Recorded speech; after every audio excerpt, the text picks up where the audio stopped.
Well, hello everyone, wherever you are in the world, and welcome to this symposium on species conservation translocations in development mitigations.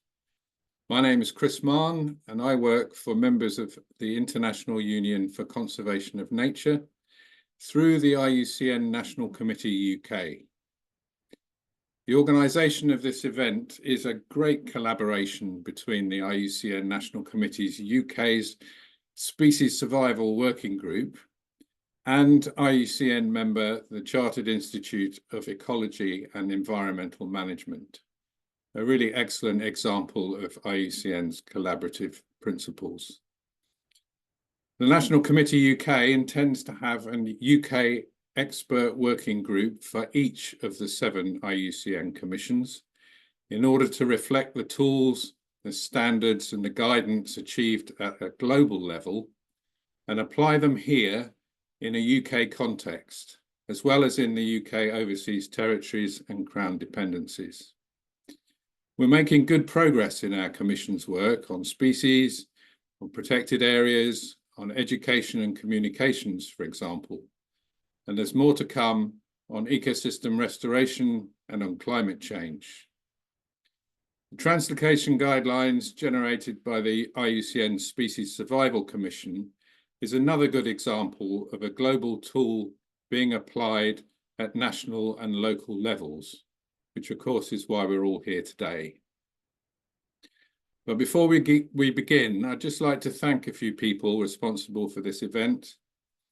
Firstly, to Joe Judge, the Chief Executive of the British and Irish Association of Zoos and Aquaria, and Nida Al-Falaj, the Chief Executive at the People's Trust for Endangered Species, for their excellent co-chairing of the Species Survival Working Group, and all the expert members of that working group who brought the symposium together. Thank you.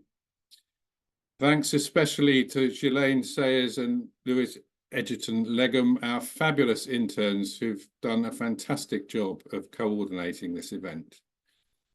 Thank you too to Saim for partnering with us and hosting the symposium with all the technical support that's so necessary. And finally to Axel Mohenschlager for opening the symposium today. Axel is chair of the Species Survival Commission's Conservation Translocation Specialist Group.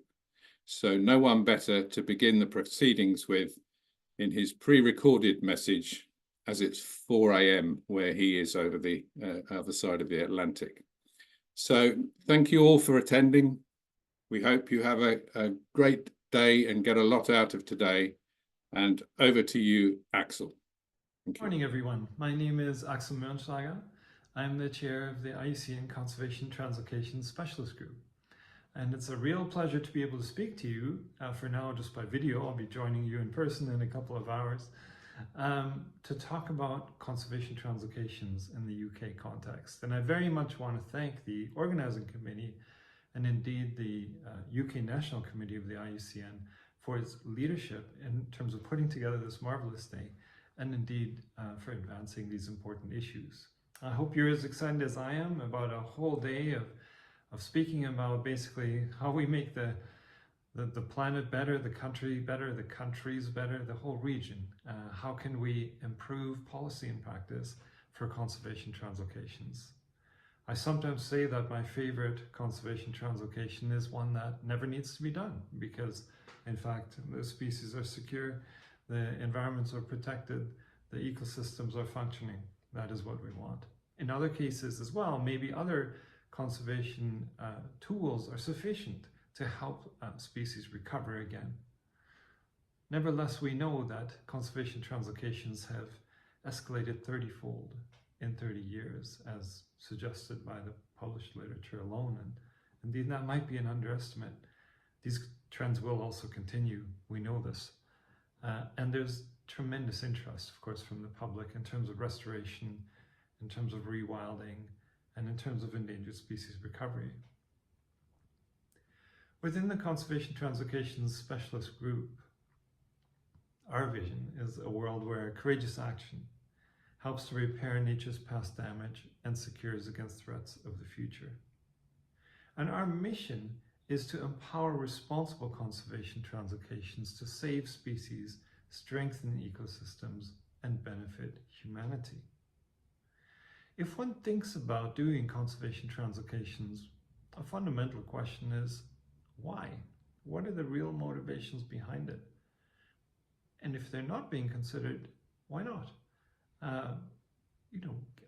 Is it in fact the case that all the other efforts, issues, tools are sufficient? And how might these kinds of activities affect other organisms in the ecosystem positively or negatively? Beyond the natural aspects, how are human communities affected positively or negatively? And who is it that gets to make decisions in what way based on the trade-offs of risks and benefits across these different dimensions? One of the things that we do know is that these types of activities can be incredibly engaging in terms of nature recovery and in terms of engagement of the public as well. The UK has been on the leading edge of conservation translocations for a number of years. Some of the folks that are joining today, for instance, were part of the drafting team for the IUCN guidelines for reintroductions and other conservation translocations, and have been active in terms of putting together training programs that we've run in the UK. The Scottish Code for conservation translocations was the first one of national implementation. Our CTSG work with DEFRA and Natural England also helped in terms of the creation of the English Code for reintroductions and other conservation translocations. And in a global context, I always look for how these kinds of efforts in certain countries can help to advance the subject globally in terms of science, in terms of guidance, in terms of policy, and in terms of practice. How can these aspects, these innovations be applied more broadly? Many conservation translocation successes have already been achieved within the UK, and that is truly something to celebrate. But there's also much more work to do. I can say that having lived in Britain before and being there several times every year, I see the tremendous possibilities that are there. And the question overall again is there the will, the desire, the leadership, and the commitment across sectors and politics to further restore nature in the UK? Is one collectively ready to take on courageous multi-year efforts to yield benefits for ecosystems and species that need them, and to benefit generations to come? I believe there is. When we talk about coexistence and harmony between nature and people, we must also address economic issues. Part of the inspiration for today's meeting was the issue of mitigation translocations. The basic idea of moving organisms out of harm's way in light of inescapable threats, such as infrastructure developments, for instance, is indeed laudable. Mitigation translocations are indeed incorporated as an aspect into our IUCN guidelines. We have it in the appendix, we bring it into the fold, but the true value of such activities is hotly debated across countries from a conservation point of view. In Canada, I was involved in the production of mitigation translocations for amphibians in collaboration with a couple of provincial governments. And what we thought might be a quick activity actually spanned across 4 years in the end. And one of the sticking points was that there were situations where, for instance, approved developments might, run into conflict with endangered species, and where the idea of moving such species would be indefensible based on welfare, genetic, disease, or habitat grounds. And that sort of inconvenient truth became a real sticking point. But nevertheless, and to the credit of the government agencies, the guidelines that we developed were indeed accepted and are being applied by companies and by consultants working for companies. Similar concerns came up at our first international symposium for conservation translocations of plants in Rome. And subsequent discussions and indeed, a broader involvement of a range of authors led to a publication that we put out last year in terms of trying to promote better practice, policy, and authentic communication of such activities for plants across countries. I encourage you not to focus just too much on should these things go on or should they not go on, should they persist or be stopped. Please think instead about how can such activities be aligned in a way to yield benefits or even greater benefits for conservation. I'm aware of one case in Canada, in one province, a neighboring province from where I am currently, where one company alone translocated over 200,000 amphibians in 1 year. In Australia, expenditures by industry for one amphibian exceeded the entire national budget for amphibians, including all the endangered ones in that country.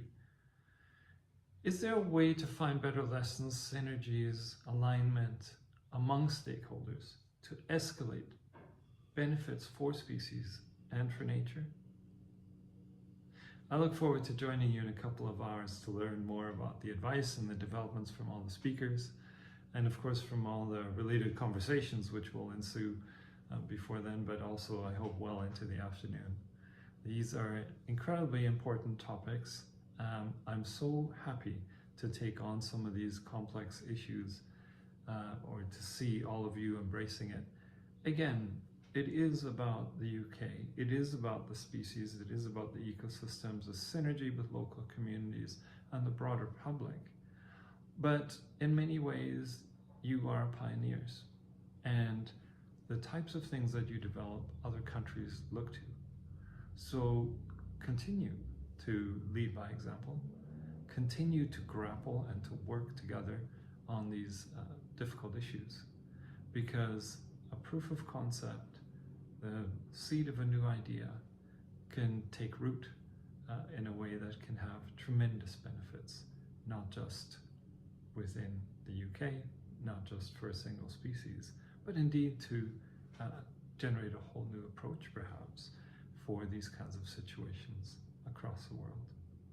See you in a couple of hours. Until then, all the best. Thank you so much.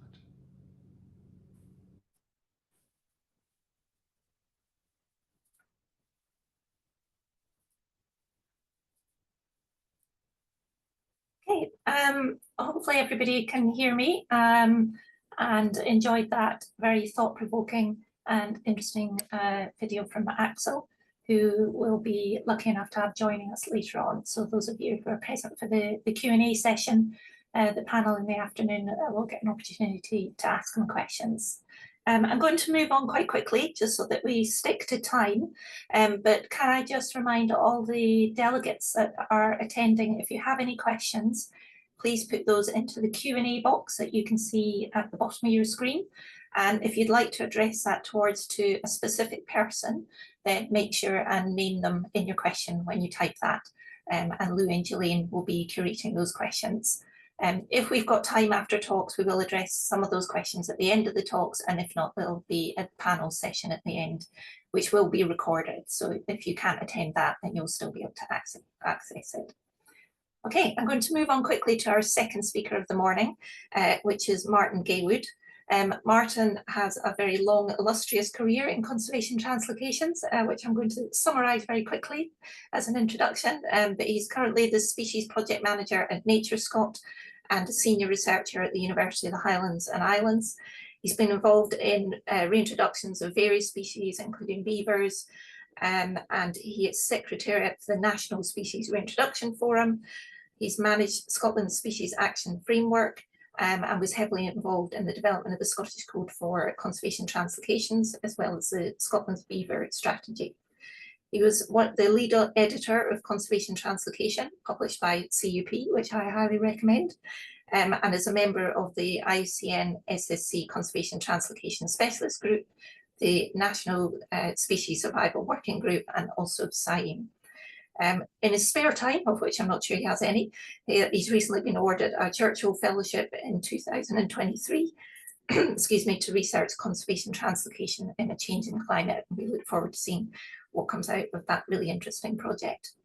But I will hand over to Martin at the moment, who is going to be talking to us about an introduction to conservation translocations of species, best practice guidelines, and mitigation translocations.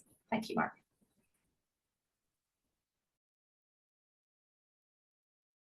Okay. Can you see that, Sam? We can, but it's not in presentation mode. Now it is, yeah. Perfect. Yep. Okay, that's good. That's a good start. Great, thanks very much. Thank you, Sam.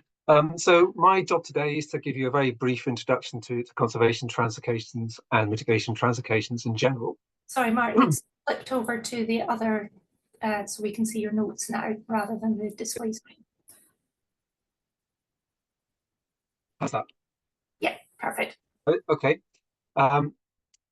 So I'm going to be giving a brief introduction, and I'm based in Scotland, as Sam mentioned, and I'm doing this presentation in collaboration with Gemma Harding at Natural England to provide a wider bit of context. And what I'm going to do is do a bit of a brief introduction as to what conservation translocations are and why we need them, describe the different types, and then introduce some of the key issues.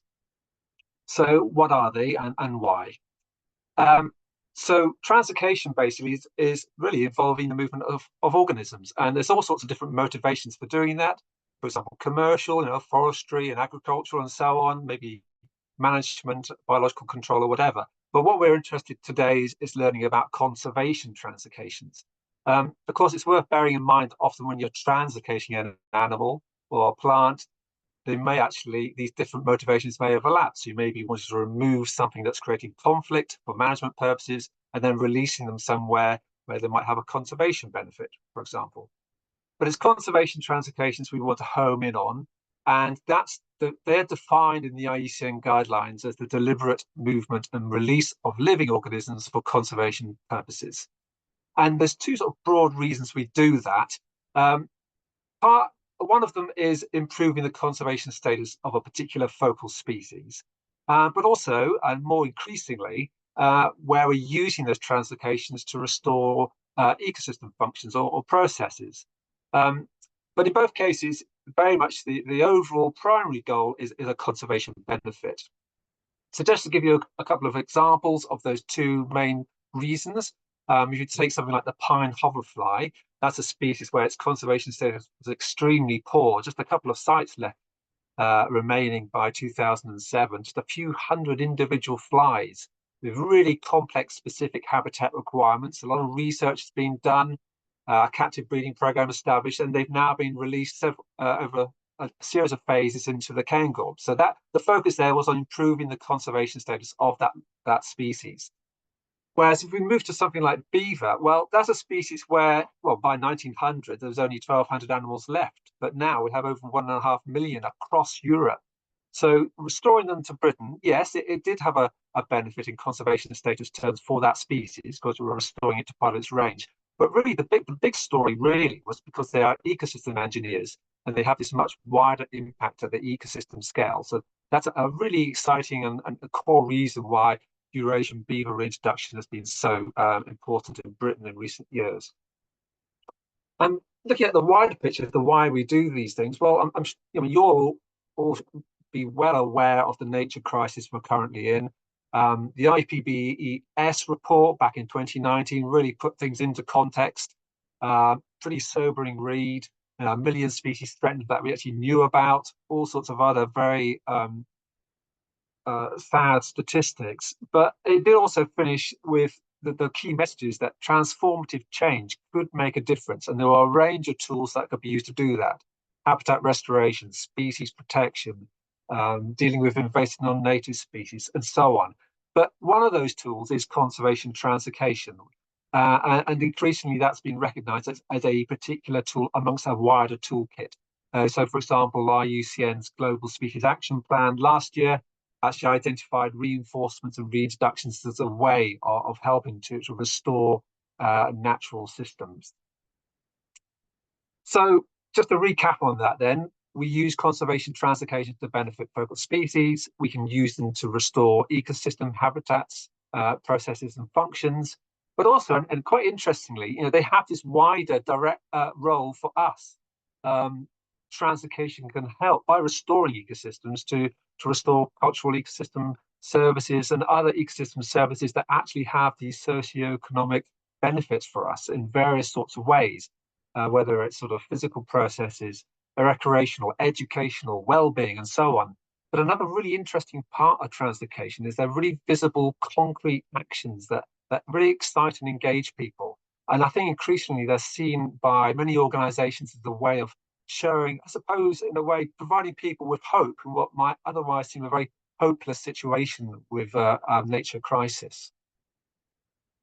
So there are different types of conservation translocation. It's a wash with different definitions, but the good news is we do have some agreed definitions which are used by the IUCN and indeed within Britain amongst the various codes we have, which I'll describe in a minute. 4 main types listed along the bottom there. The 2 you probably heard of most of all are reinforcement and reintroduction. So reinforcement involves a situation where you might have a population in a poor status, not viable, and therefore individuals can be used to reinforce or supplement the population. You might get other situations where a population has become completely extant, or indeed even extinct at national, international levels. So reintroducing them is translocating them back into these places to try and establish a viable population. And then we've got the other sort. This is where these are a bit more contentious and radical and new. We have assisted colonization. This is really a conservation introduction. This is involving moving individual species to places they've never been recorded before.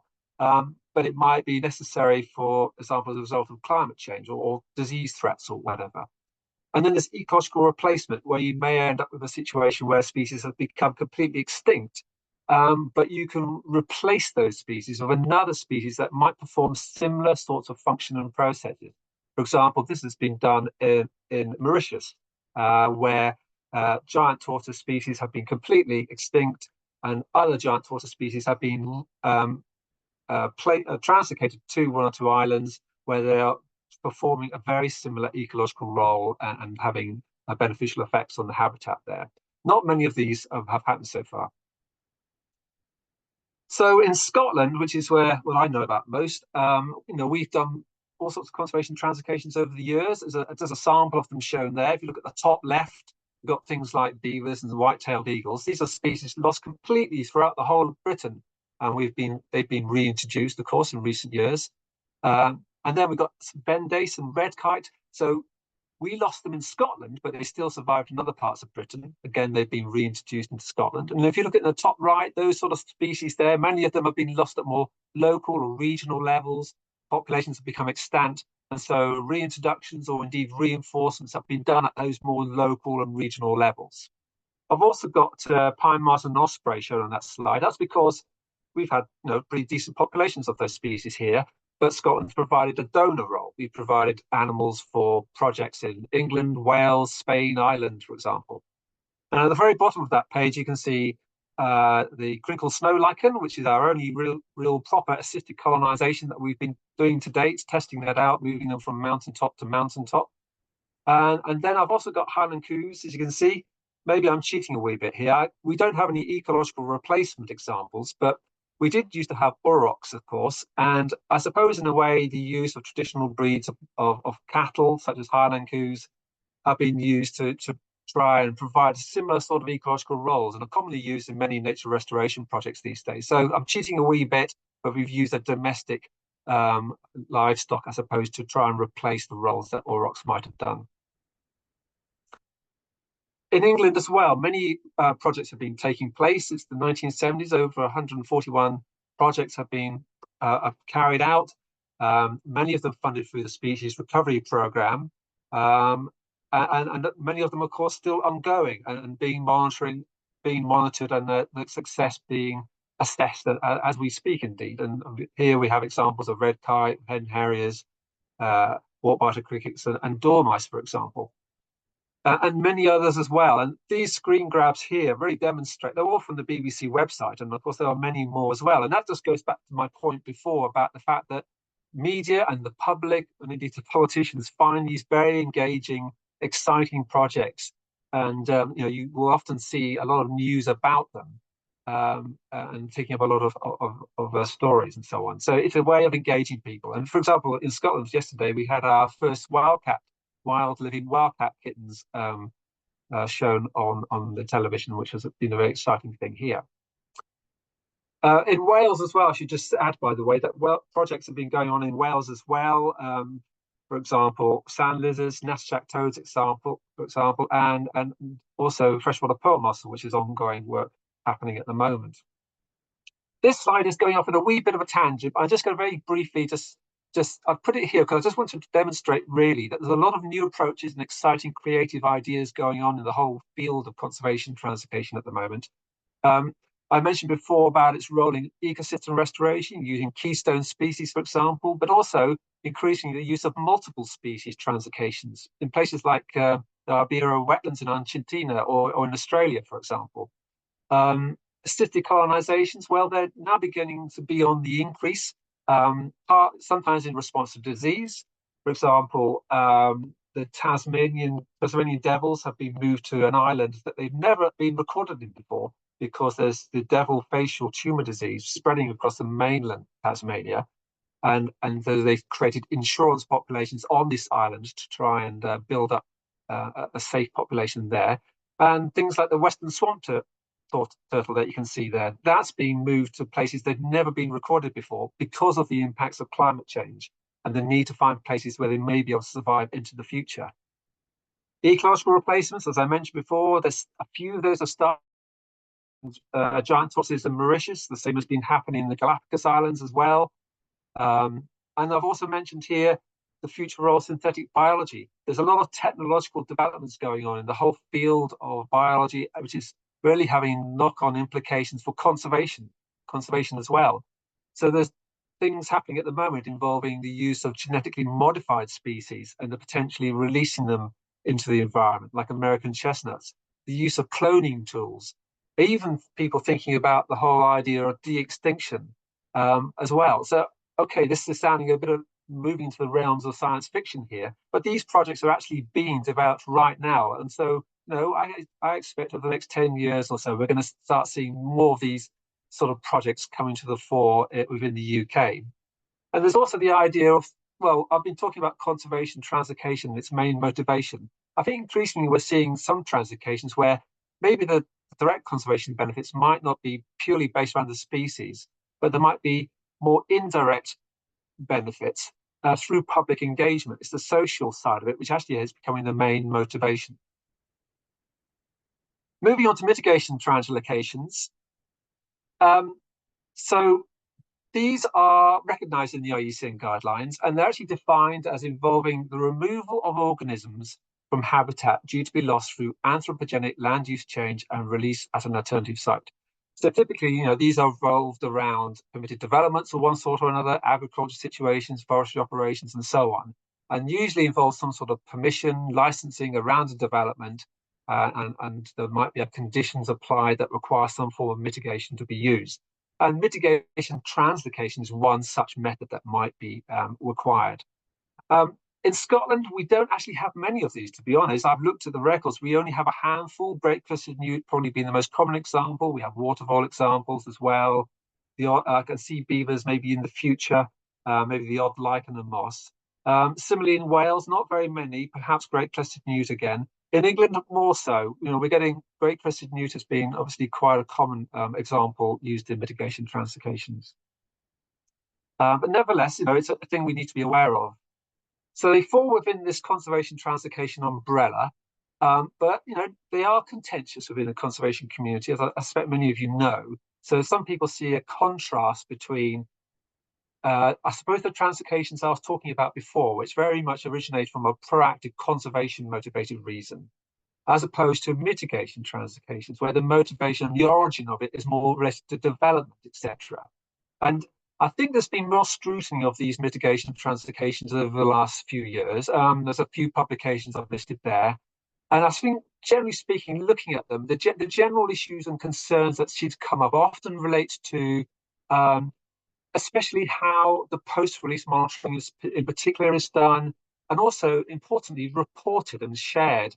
And missing out on that has sometimes meant a lost opportunity in being able to sort of share information to help develop best practice and to help us learn to adapt and to use improved methods in the future. So, mitigation translocations, there definitely are risks and uncertainties associated with this methodology. And certainly in Scotland, they're very much a method that we try and avoid if possible. They're very much a last resort type methodology. But nevertheless, they are sometimes needed. So really, it's all about trying to ensure that when they are needed, that best practice can be applied. And what we want to do is obviously improve and increase the chance of conservation success. And we want to reduce and minimize that risk of failure. So that's what today's webinar is all about, is trying to share best practice and sharing. And I'm very much hoping that will be useful in helping those leading on mitigation translocations and work in the future. So one last slide. It's really just to summarize the issues we're going to be talking about today. Very much a multidisciplinary and interdisciplinary type topic, often involving a range of specialisms and expertise in doing these sorts of work. Key thing is just establishing whether you actually need to do one in the first place. Are there alternatives that you can actually do instead? If you do go ahead, thinking about all the biological considerations, but also all the socioeconomic and cultural considerations as well, and then all the legal aspects as well. And thinking about also the monitoring, how we can learn from that post-release monitoring and to help improve future work. So it's all about planning, making decisions, assessing and managing, mitigating risks, and so on. I'm going to leave it there, and all these sort of issues are going to be covered in more detail in the talks that follow. Thank you. Okay, that's great. Thank you very much, Martin. We don't really have time for questions after Martin's talk, but he will be present in the panel this afternoon. So please pop your questions in the chat and I'll address those there for you later on today. Okay, our next speaker is Dr. Sarah Dalrymple. Sarah is a reader in conservation ecology who specialises in threatened plant conservation. Her research and external engagement focuses on conservation translocations, and this includes several global reviews of plant and animal reintroductions, the effect of climate change on reintroductions, assisted colonisation and ecological replacement, and also ex situ conservation. She co-authored the IUCN's guidelines for reintroductions and other conservation translocations, contributing heavily to the plant sections of this in particular, and also the Scottish Code for Conservation Translocations. And she advises on several plant and animal projects across England and is a member of the UK government's England Species Reintroduction Task Force. Thank you, Sarah. Morning, everybody. Right, I'll just share my screen. And then go into presenter mode.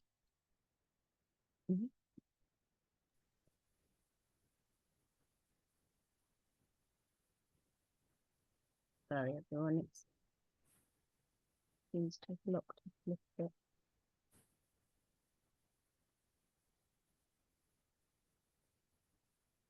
There's my screen share is loading. Can you see it, Sam? It still just says that you've started screen Oh, share. there we go. There we go. Is that better? Yes, that's it. Yeah, okay, cool. Perfect. Yeah. Okay, so morning, everybody. So yeah, I'm going to be talking about planning translocations, and as Sam's just said, I've got various different affiliations. You can see my logos at the bottom.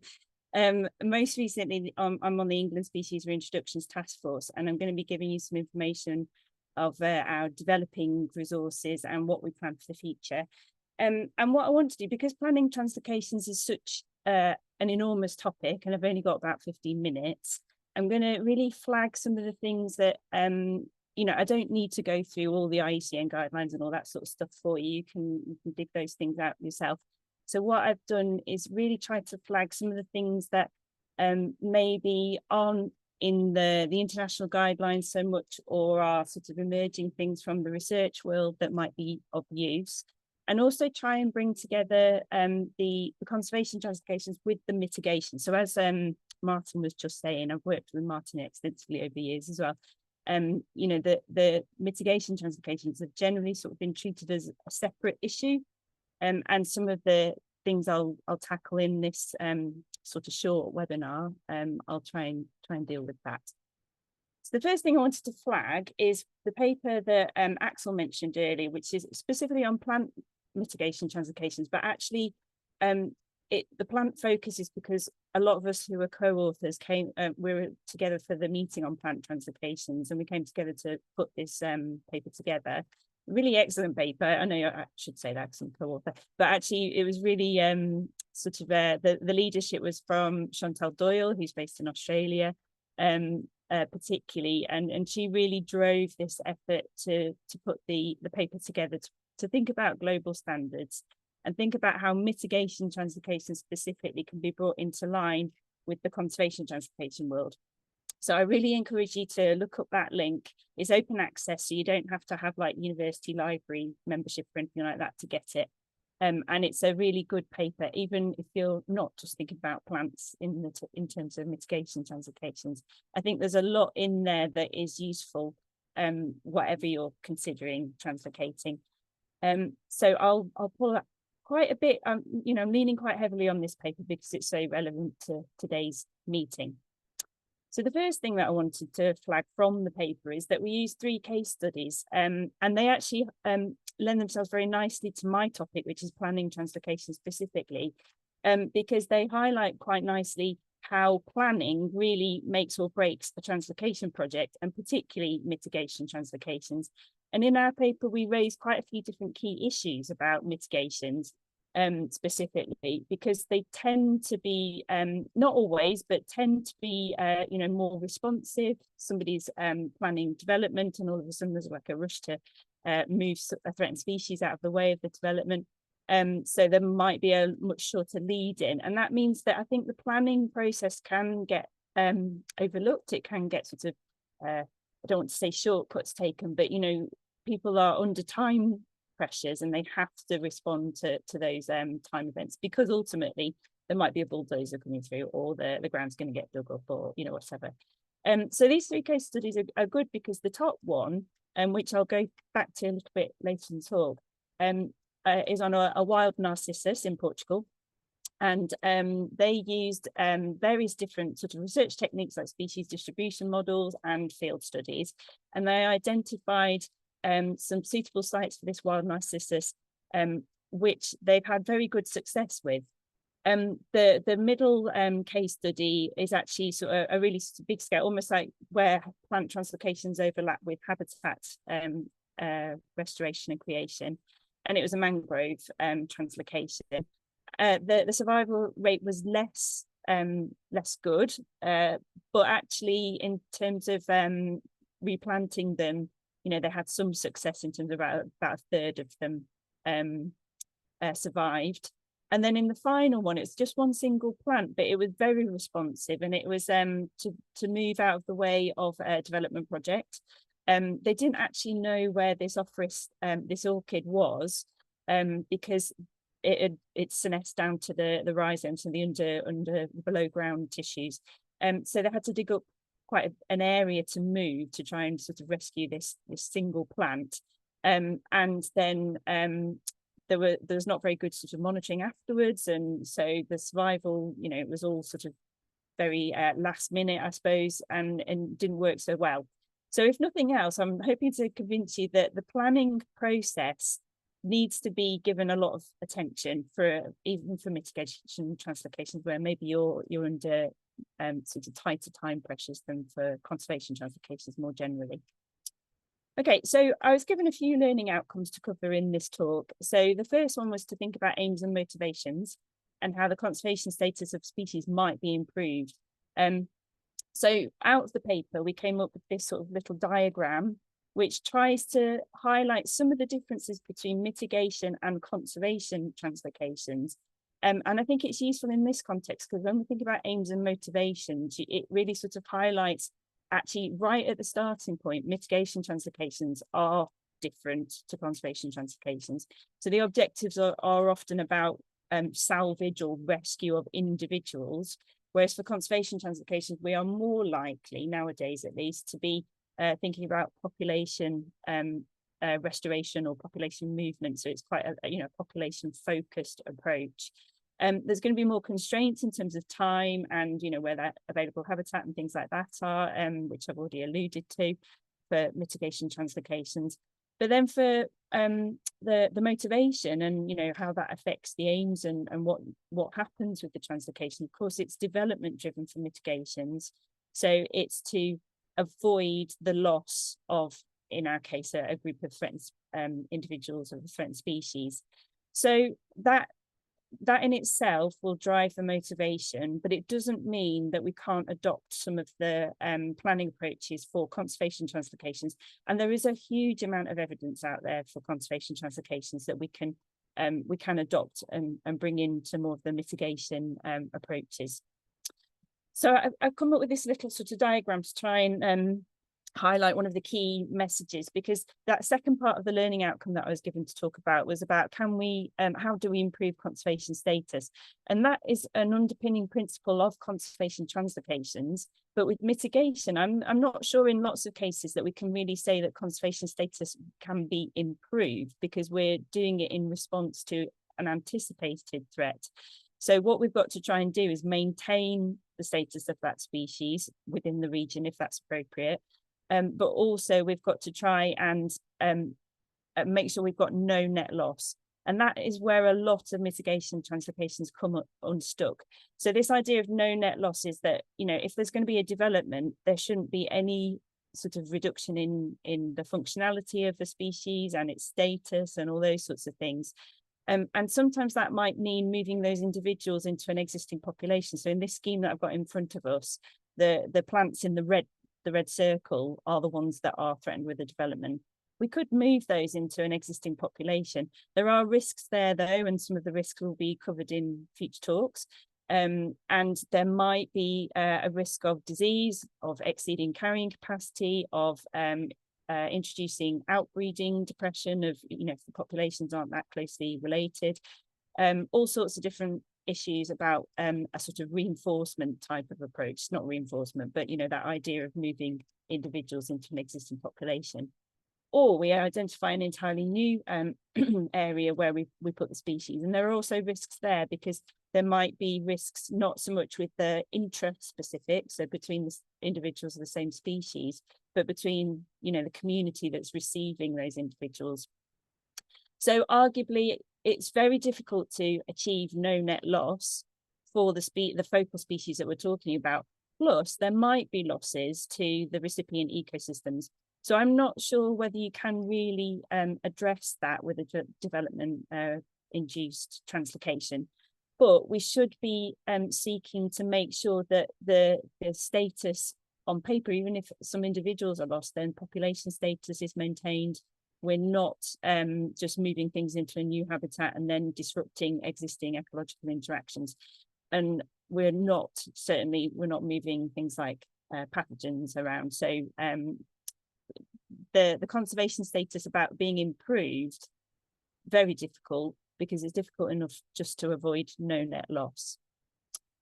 What we can do is take a really comprehensive approach to planning a translocation. So again, this little title that was given to me as one of the learning outcomes from my part of this webinar.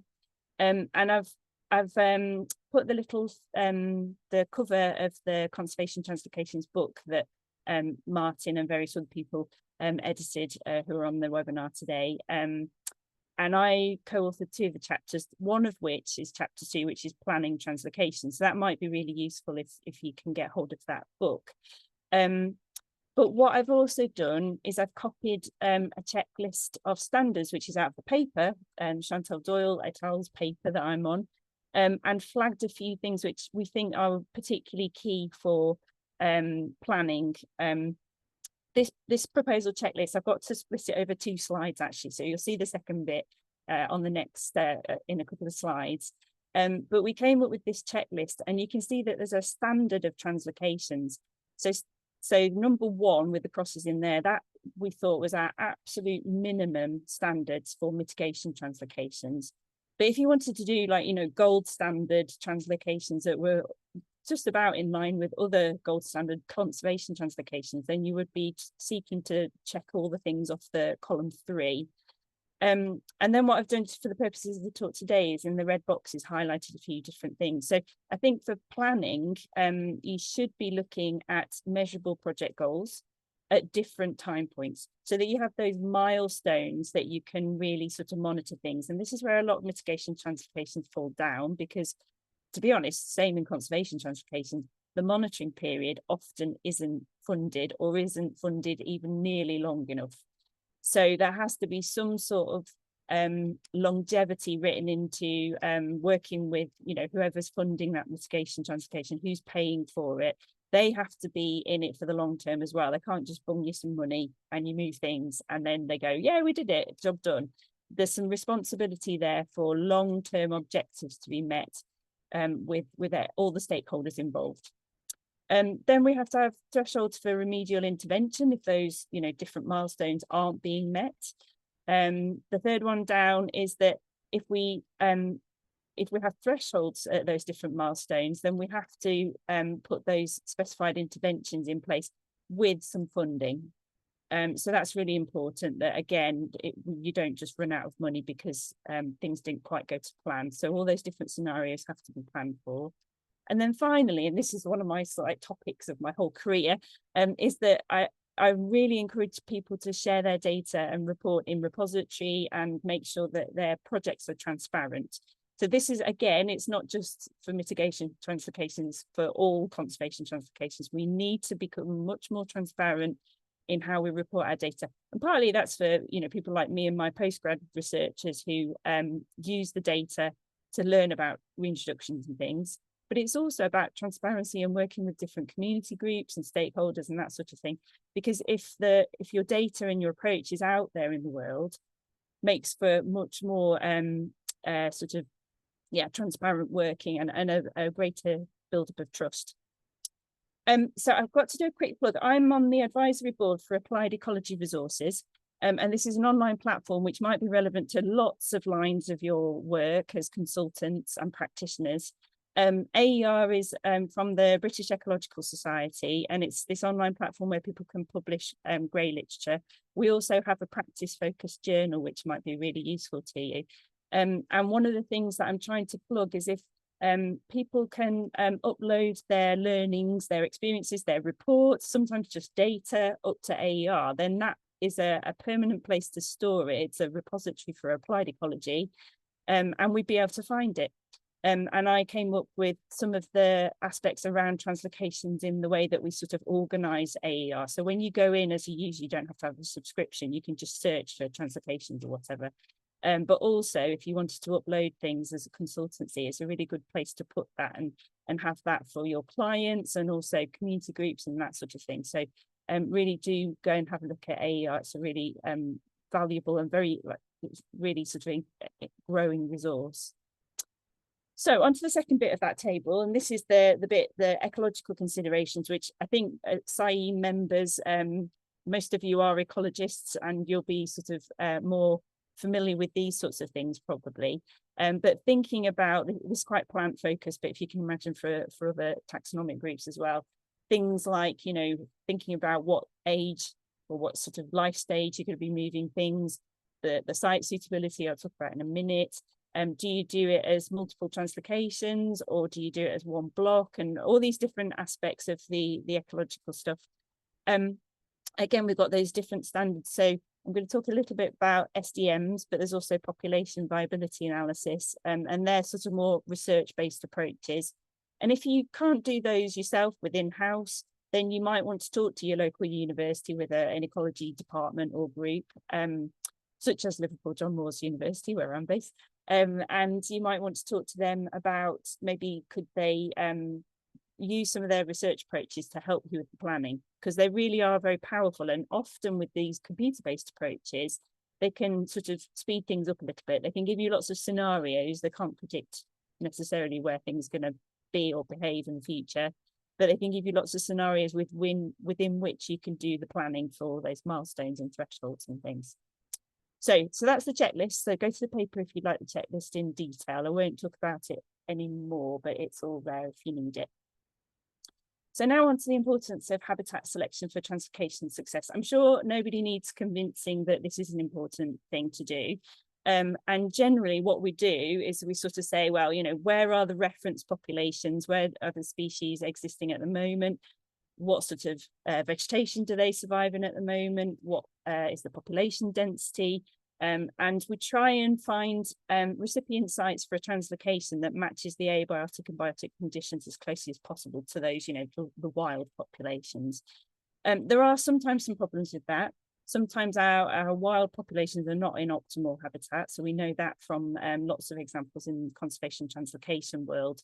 But basically that's the sort of logic. And I won't go into it any more detail because it will really, you know, it's very species specific, so it would be a little bit boring, except that one of my key research foci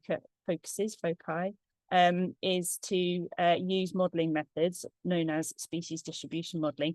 And that example of the wild narcissus that I gave you earlier, that there's a whole study on that and how they used SDMs or species distribution models for identifying climatically suitable areas, and then field trials in conjunction with that. And they found some they ranked their sort of potential recipient sites basically. So they use these techniques to guide their site selection, and then they sort of use that to find successful sites as a result. We know this works, and this is some work from my post. Yes, we are over time. Oh, okay. If you could just possibly make your last couple of points. Yeah, sure. Yeah, we'll do. And we found that climate suitability, I'll just skip over that. Climate suitability is really important for translocation success. And again, this is a research approach. So if you're not au fait with using climate suitability and that sort of thing, you should talk to a researcher. So where to find guidance? What I'll do, and I didn't intend to talk through all of these anyway, but there's loads of guidance because Martin and Axel have alluded to some. So there's regional ones, there's taxonomic groups, and there's also translocation type guidance. There's key references here, which I'm very willing to share with people for various different guidance. The systematic review references, these are sort of evidence synthesis, so they're sort of taxonomically focused usually. And there's also organisations that you can go to. And my final plug for the England Species Reintroductions Task Force, the link's there and you can also Google it. So I'm on this and we're developing guidance documents. So if you are based in England, please do have a look at our website. And if you're interested in online resources, we've got a survey open at the moment, which I'd encourage you to go to and contribute to, because if you think there's something that we can be offering that is like a database or online guidance, then please do sort of let us know through this survey. So sorry for running over time. It was a big ask to do all those learning outcomes in 15 minutes. And I'll stop sharing. That's great. Thank you very much, Sarah. And thanks for all of that excellent list of resources. I'm sure will be really, really helpful for everybody. And I'd encourage you to get to complete that survey that Sarah shared the link to. Okay, so moving on to our next speaker. Our next speaker is Professor Richard Griffiths.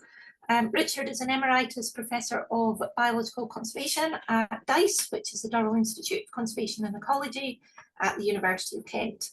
Richard's carried out research, training and conservation implementation projects on 5 continents, with a particular focus on conservation and mitigation translocation of reptiles and amphibians. So I'm sure many of you will be aware of or know Richard well.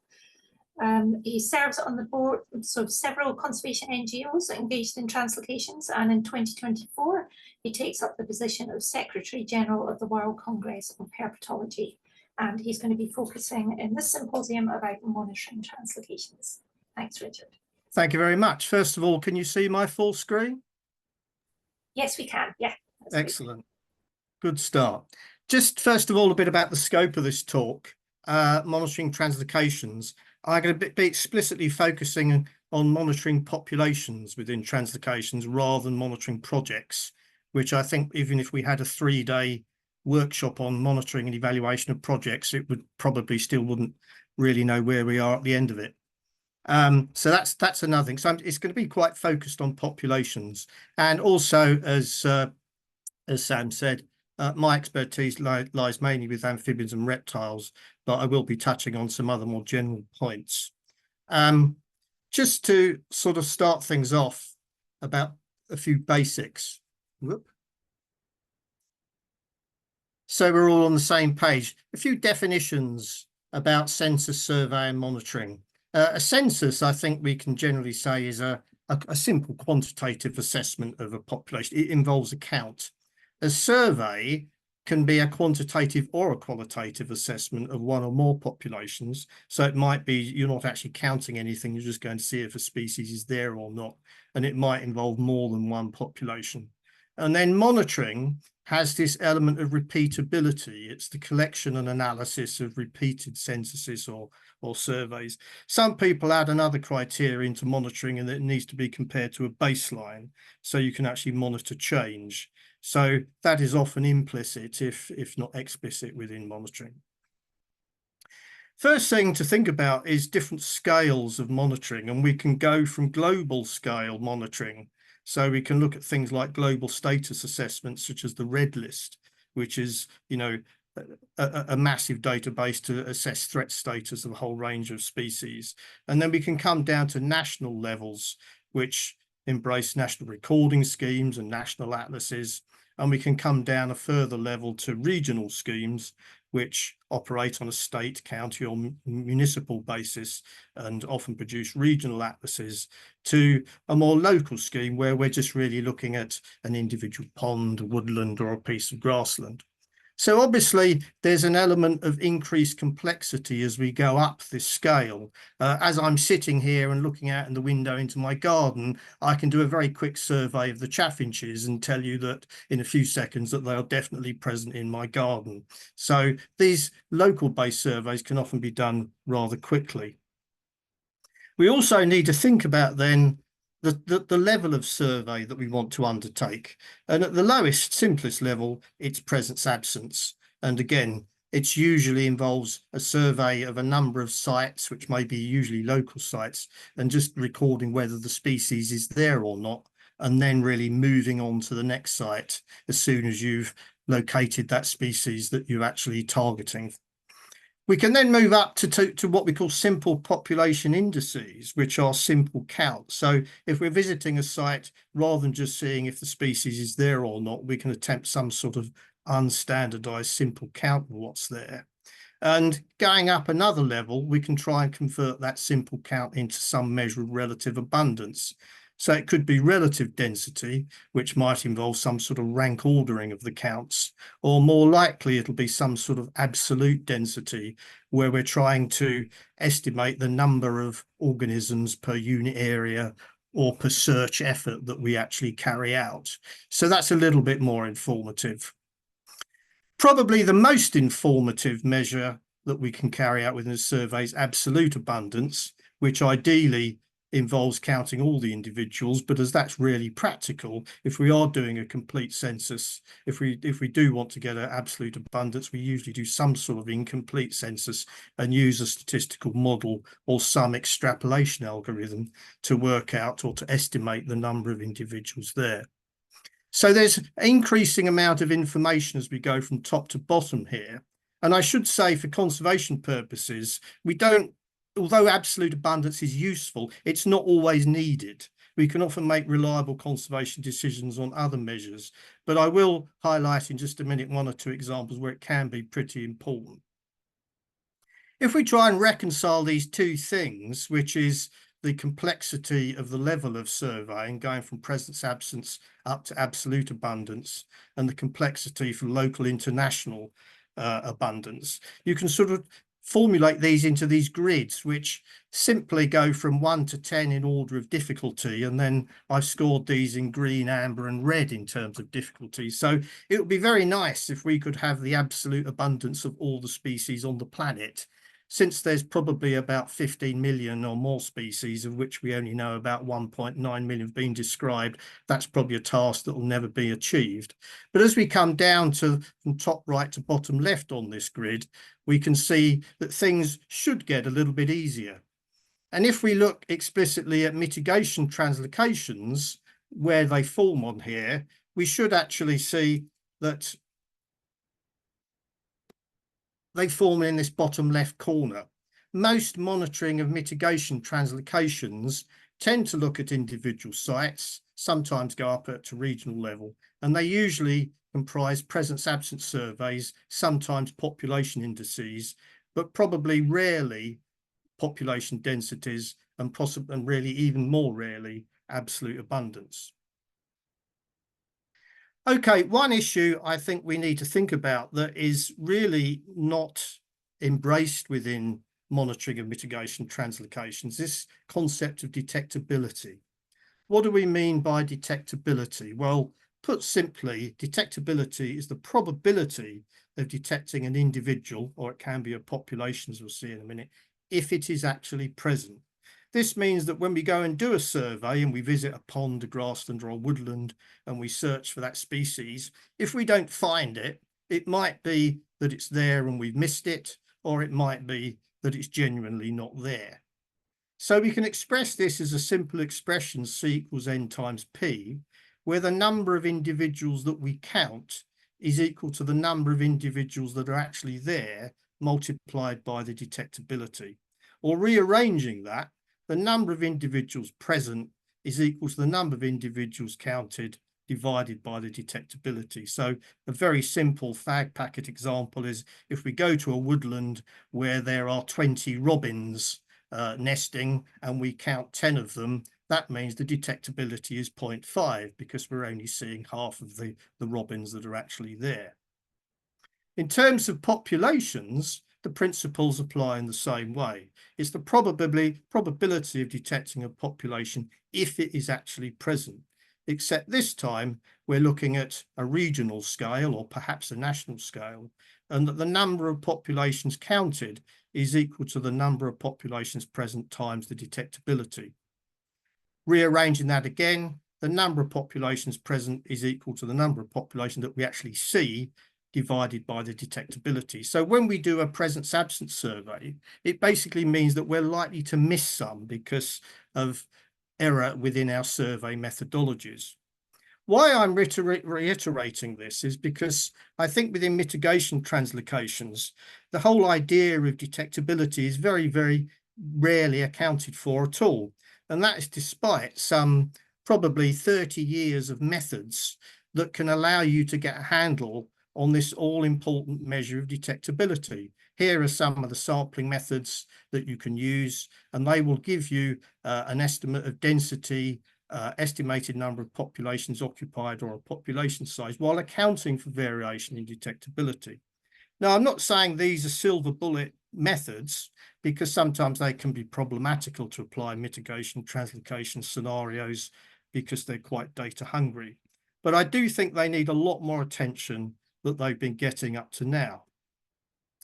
The other thing about measuring detectability is that you can look at covariates of detectability and take into account things like recorder expertise.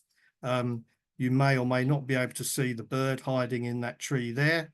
So we often miss things because we can't see them because they're very cryptic. It might be the environmental conditions confound our survey. So there's the influence on the observer.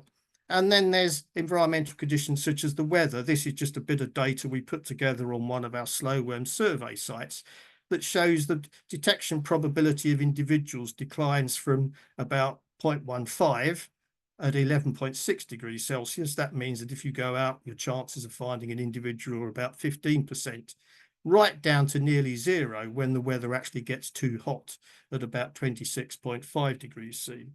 So the other advantage of using these methods is because they not only can allow you to take it into account, but they can tell you what's actually influencing your survey. So what this means is that in a lot of mitigation surveys, we have what I sometimes refer to as the iceberg effect. If we're doing a reptile survey, we're often looking for a lizard that might be hiding under an ACO.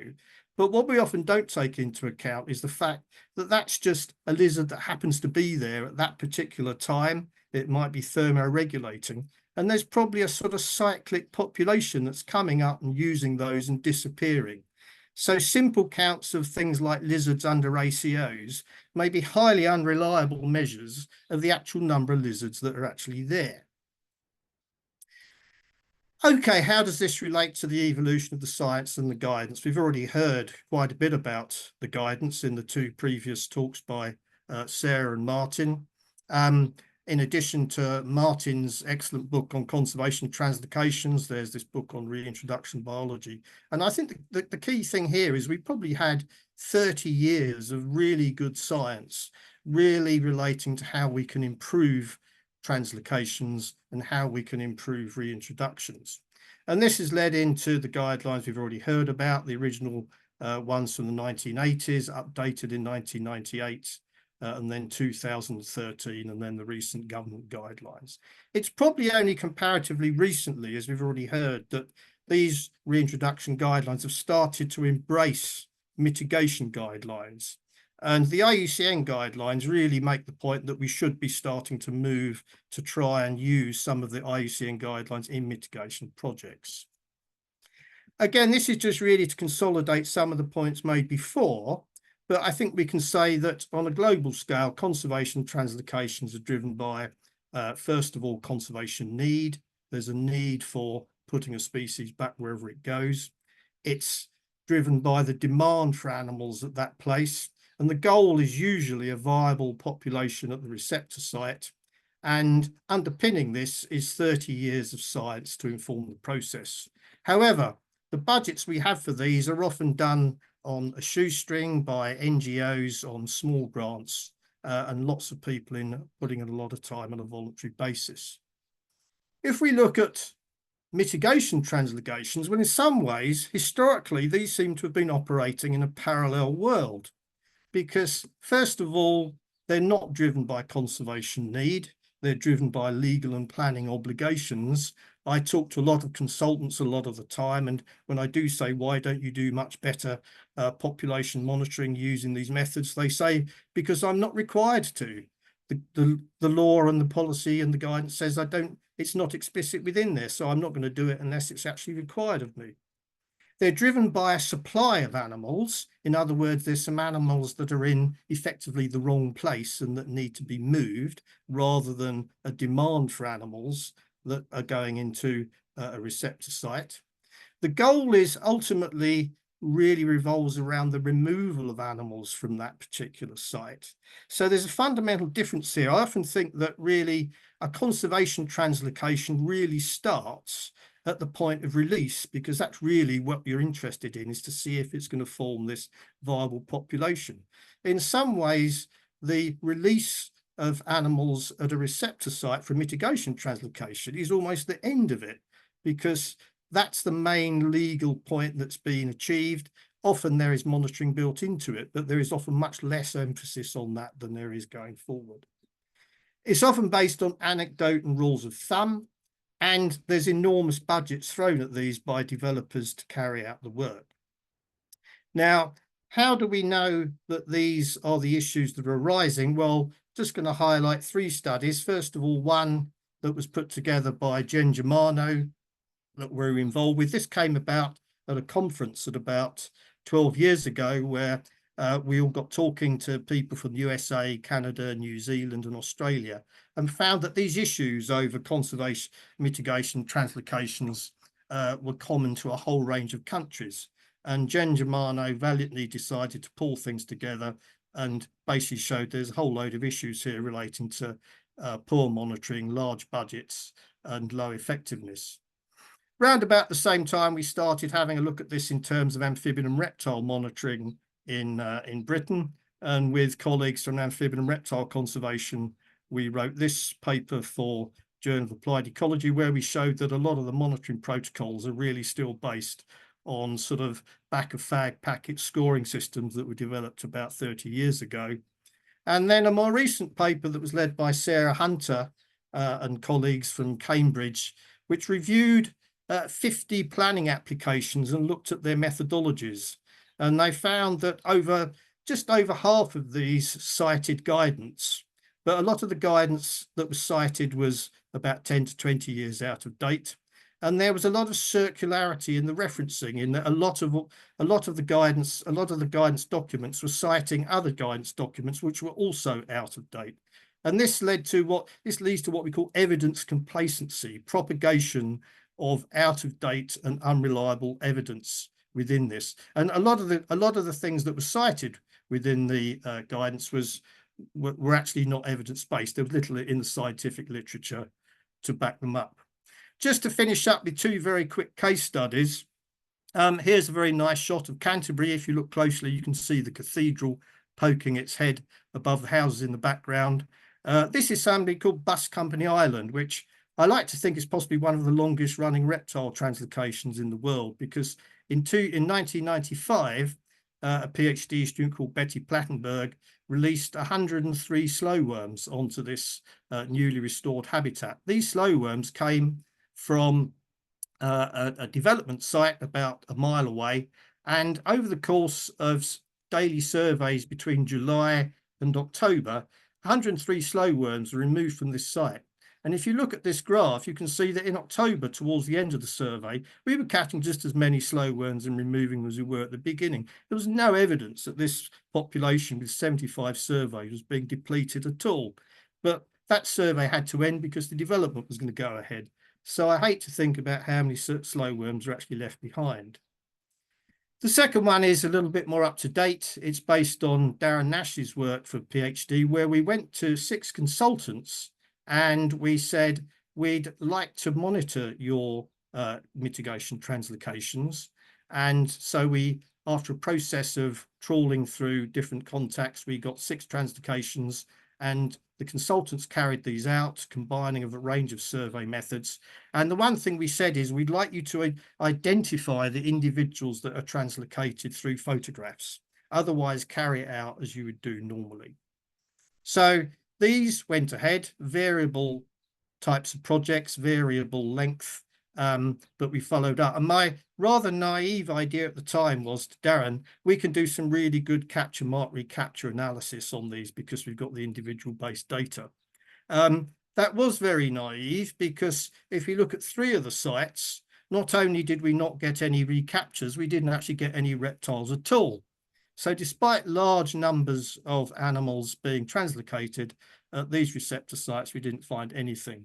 If you'll pardon the pun, there may have been mitigating circumstances for some of these, because at site B, for example, we found juveniles, but whether or not they were ones that were born of the individuals who translocated, we're not sure. At the 3 other sites, we did get very low numbers of recaptures, but at D and E, we found much higher numbers of non-translocated animals. So although these were receptor sites that were supposedly reptile-free, there were animals there, but they weren't the ones that had been translocated. And at the last site, which was an adder translocation, which was a within-site translocation moving them, we did find that female adders tended to sit tight where they were moved, but we actually radio tracked some males, and the males dispersed quite quickly from the receptor site, and one of them went straight back to where it had actually been captured. So what's going on here? Richard, just to let you know, we're out of time, so if you could. Right, okay, I'll just quickly go on to the final conclusions then. Okay. So going forward, I think we need to improve monitoring protocols. Penning or soft release of animals can relay stress-related dispersal, which I think we might have been seeing, and we can work up. We need a much more joined up landscape level approach to these types of exercises. And obviously legal and policy frameworks need more alignment. So just to finish off, there's, to reiterate what is often a mantra within conservation practice, I think we need a lot of joined up thinking here between different elements of conservation, but ultimately I think it's probably driven by the amount of resources that are put into it. that's a very quick synthesis of about 30 years of what's preoccupied me in about 15 minutes. Obviously, there's a lot of other people and organisations involved. So thanks very much to those and the collaborators. Apologies for racing through the end there. Thank you. Okay, great. Thank you very much, Richard. And just a reminder, if you've got any questions for Richard, if you pop those in the Q&A and he can respond to those afterwards. Okay, so moving on to our next speakers, which is a joint presentation. So it's authored by John Ewan, Stefano Canesso and Beth Smith. And John and Beth are going to be presenting that today. I'm not going to go through your bios, I'm afraid, just because we are getting a little bit short on time. But I think that's been distributed to delegates anyway. So she'll pass over to whichever of you are starting first. Thanks, Sam. That's me first. If I can show.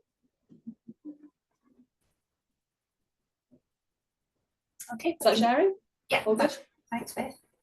Okay, brilliant. So I think the opening talks have done a pretty good job of introducing the topic for us. So me and John wanted to talk today about decision science for conservation. So there's clearly lots that we need to consider and lots of tools available, but what's actually available for us to try to make better decisions with the information that we have on whether to do these mitigation translocations or not.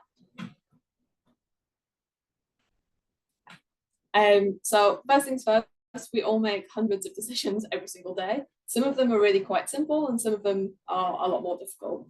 And conservation decisions typically are in the very difficult scale of decision making. So it's usually because we're talking about an irreversible allocation of resources. So it's something that we can't undo without substantial, So it's something that we can't undo without substantial loss or cost. So this is true with most translocations, but especially with mitigation translocations, where we're talking about deciding whether to move animals from one area to another, basically without the option to put them back in that original site. So conservation decisions are also not just biological decisions, they're also usually quite broad socially and economically. So the context in which we need to make those decisions is not just a biological context. And quite often there are multiple conflicting values. So lots of people have different values and belief systems that need to be incorporated into the decisions that we take. And most of the time there isn't going to be a very clear path forward that satisfies all of the actors in the system. So clearly mitigation translocations fall into this sort of difficult conservation decision space with multiple actors, multiple criteria that needs to be assessed. And it's also mentioned a lot in a lot of the guidance documents that have been talked about already. And there's also something else that makes decisions quite difficult, and that's just generally human decision making on the whole. So conservation decisions are hard, partly because we're all subject to cognitive biases. So Daniel Kahneman and colleagues postulated that there are two systems at play, so two cognitive systems. Many of you may have read this book or come across this concept before, but essentially there's system one, which makes snap judgments, acting sort of 95% of the time, and system two, which does the really hard thinking and that deliberative, slower way of thinking through decisions, but it's quite lazy and often defers to system one. And quick decisions are obviously great and they're very, very useful, but they are vulnerable to heuristics and cognitive biases. So these are things that help us make snap judgments, so those kind of go-to rules of thumb that we might rely on in daily life to make decisions. But because we're all subject to them, we can fall into sort of traps. And heuristics and cognitive biases are pretty crucial in decision making. And if we get them kind of wrong or rely on them a bit too heavily, this can lead to failure to carefully define the problem that we're trying to deal with, failure to identify and properly account for all of the objectives, so all of the things that we're trying to achieve, being too restrictive and narrow when we identify a set of actions, so what actions we might be able to take to help that species or individuals, and also insufficiently considering the consequences of our actions. But the good news is that there are things that we can do that help us sort of account and take note of these biases and heuristics. And essentially we recommend employing more system two thinking, so doing more deliberative decision making, where we focus more on values and are able to take a step back to consider why we should do something before how we should do something. So a lot of conservation action focuses on the action rather than why you're doing action. So we take a structured decision-making approach, which allows us to break the problem into its component parts, model the consequences of different courses of action, and then solve the trade-offs between the different values, usually through some kind of optimization process or multi-criteria decision analysis tools. So yeah, structured decision-making, it's a different kind of SDM. So just to bear that in mind, if you see that acronym in a minute, it's different from what Sarah was talking about. And so yeah, basically we recommend structured decision-making, and it's also recommended in the English code as well. And I'm going to give a very, very quick example of what we mean by structured decision-making before John runs through kind of real-world example to give you a flavour of what it is that we're talking about. So essentially, structured decision-making is quite simple as a concept, and it follows a cycle where we first clarify the decision to be made, then we define the objectives. So these are the things that we fundamentally care about, so what it is that we're trying to achieve from the actions. And then we develop actions that achieve those objectives or are developed to achieve those objectives and not just the first actions that spring to mind. That way we can then model and predict the consequences of those different actions in relation to the objectives and solve any trade-offs that might arise and help us make a decision before implementing and then monitoring the decision that's been taken. So to give a really quick, almost silly example, because I work on squirrels. So if we were to clarify a decision example, if we were to clarify a decision problem over something quite simple like which flight to take from destination A to destination B, that would be our decision problem. We could define some pretty straightforward objectives. So for me, I would like to minimize the cost of my traveling. I'd like to minimize the travel time, minimize the number of changes, and maximize comfort. And we need a way to measure these. So we would just have cost measured in pounds, travel time measured in hours, changes in the number of changes, and some kind of constructed scale for comfort. So 1 to 5, where 1 is the most uncomfortable, so maybe like a Ryanair flight, and 5 is a luxurious Virgin Atlantic flight or something. So then we can develop alternatives. In this case, I don't have much choice. There are just different flights available to me. So I could take flight A, which is a budget airline with 1 change, flight B, which is a mid-tier airline, but it's a direct flight, or I could take a very luxury airline, which is also a direct flight. And then this would probably just be a lot of simple searching rather than doing any crazy population modelling in this case, but we would then fill out what we call the consequence table, where we've got the objectives. So objectives 1, 2, 3, 4, so cost, travel time, changes, and comfort. And then we work out basically what each of these different alternatives, so which of each flight gives us. And the dark green is the ones that perform best, going towards the ones that perform worst for each objective. So the cheapest here is the budget airline, but it's 5 hours long and has a change and it's not very comfortable. And you can clearly see from like looking just at that one consequence table that there isn't a clear winner. And that's very, very normal in conservation decisions as well, not just taking a flight. There's usually some kind of trade-off. And so because I personally value cost, I might choose option A here. But then I might take that flight and go, actually, that change was awful. They lost my luggage. So I've implemented that and I've monitored it. And then next time it comes around, actually, I'm going to reassess and choose flight B. So I'm going somewhere in the middle because my values have changed slightly. And that's my very, very whistle-stop tour on structured decision-making and decision science in general. And then I'll pass over to John to talk about a real-life example. Cool. Thank you, Beth. I hope everybody can hear me. So just very quickly now then, we've heard lots today from all of the speakers that biology is not the only thing that matters. So we've got lots of socio-economic, cultural considerations. We've also heard that there's lots of tools that we can use, lots of science to us to help make the best decision. How do we combine all that together? That's what Beth's introduced. And now I'd like to walk through a real world example where we've applied the tools to try and help everybody here understand what we're talking about. To do that, we're going to New Zealand. The example is a lesser short-tailed bat or peka. And there are 2 things that we need to know about this particular example, which are important in the context. The first is that there has never been a successful conservation translocation of an echolocating bat. And the second thing is that this particular species, there have been attempts and they've all failed. And they've all failed for one of two reasons. One is a very strong homing tendency. So you release bats, they fly straight back to where you got them from. And the other is a highly infectious disease, which has caused failure of translocated populations.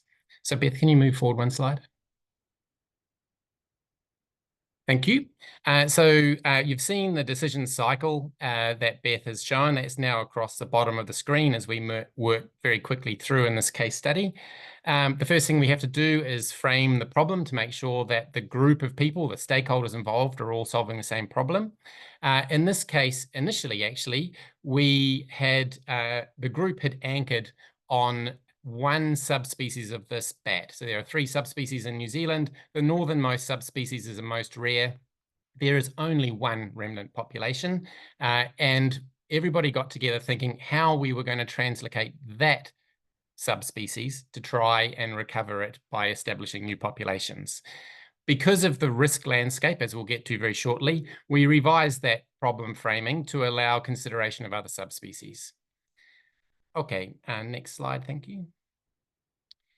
We identified 5 fundamentally important things that we care about. These are our values, which we express as objectives in decision-making. We've got that biological objective sitting right there. That's the persistence of the chosen subspecies that we translocate, and importantly, the persistence of the source population that we're harvesting from. But other things do matter. We've heard about cost earlier. Cost matters in a conservation world.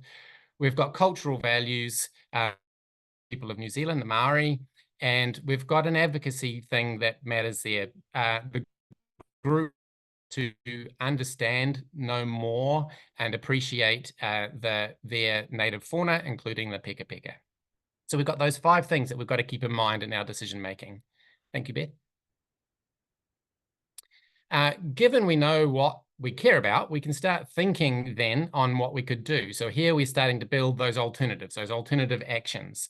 And here mostly they are combinations of source populations, potential destination sites, and then a method that we're moving the animals. Interestingly, the method here really focused on how we're going to try and break that homing tendency of the bats. When everybody was considering the northern subspecies, there was only one source to choose from, which was Hauturu. But as we opened up that framing, other islands and other mainland sites came onto the table. Next slide, please. So we get to our consequence table, which you've just seen in that flight example from Beth, where we've got the things that matter to us in making our decisions, here represented as columns, and then the things that we could do, our actions, which are represented in rows. We know how we're predicting the future, the outcomes of these using our best science, and the metrics are written there. And we've got a matrix which we need to fill in, which is where we get into our science. And that's what we can do. So if we go forward one slide, we used relevant science for each of the different objectives. So for the biological objectives, we use an age-structured the future of bats at the destination and source sites. We use an economic model to project cost. We spoke with our Indigenous colleagues to understand the Maori values in the decision. And we used a proxy for advocacy, looking at numbers of visitors to sites, but also this idea of exposure. Some sites generate more stories in the public eye than others. So that's what we did. And we move forward. And you can see then a completed consequence table with our estimated futures in the metrics that we've agreed that represent those values. Here, the table has got some color in it. So if you look for the green numbers, that is the best action for the given objective. The red shows the worst outcome for a given objective. The important point here is that there is no single action that performs best across all the things we care. This is your decision space. You need to make a decision about what action to take. Obviously, in this case, some kind of trade-off is going to need to happen. And so that's what we did with this group. And in the next slide, you can see how we did it. not all of the things that we care about, we have to care about equally. So we can weight those objectives by how important they are to individual stakeholders, or most importantly, the decision maker. We did that with this group. You can see it in the graph. We asked for the relative importance of each objective for each of the participants. In this particular case, we aggregated those to get a working group average, and then we weighted the outcomes by how much people cared about each of those objectives. And that is the aggregated score you can see on the right of the screen. The highest score is the best thing that you could possibly do, the best decision you could make that meets your value set the best. So if we go to the next slide, what this initially looks like, and this gets into a very interesting space for this particular problem, is that we should move that northern subspecies of bat, and there is a method on how to do it. However, there was a problem, and that problem links back to this feeling or feeling of risk. So objectively, we modeled the risk of a disease emergence. So translocated bats getting sick, taking that infectious disease home, killing the entire source population. Objectively, that risk was low, but subjectively, it was deemed far too high to do. If that happened, we would lose the entire subspecies. There was another alternative action, if you go forward one click, that performed almost as well, and it was much more acceptable. This was a different subspecies. There were multiple populations. If a disaster happened, we would not cause an extinction of a subspecies. And that's how we made that decision. So if we go forward one more slide. So the interesting space where we think that that this decision became tricky to make, it was not an easy answer, was that the group came assuming they knew what the problem was and knew what they were going to do. Northern subspecies, simple. It's the most rare one, we've got to fix it. This constrained the decision space unnecessarily, so it took options thought. The Indigenous values, so the cultural values in this problem, were vaguely understood by the predominantly Western white conservation biology scientists that were, but not really well known. So we hadn't spoken to our Indigenous partners. And the knowledge of the bat ecology was not shared across the room. So how did our approach, applying decision analysis, help? Firstly, it helped us discuss the problem and allow new voices to be heard. It meant that we weren't discarding actions a priori, and it allowed us to have more creative thinking. We were able to show the data, the evidence in models, so that everybody could understand and see what was known and what wasn't. We weren't just listening to the loudest voice in the room who just has worked on bats for their career and just knows what to do. We actually asked Indigenous people about what their preferences were and got a more complete picture. We had a budget.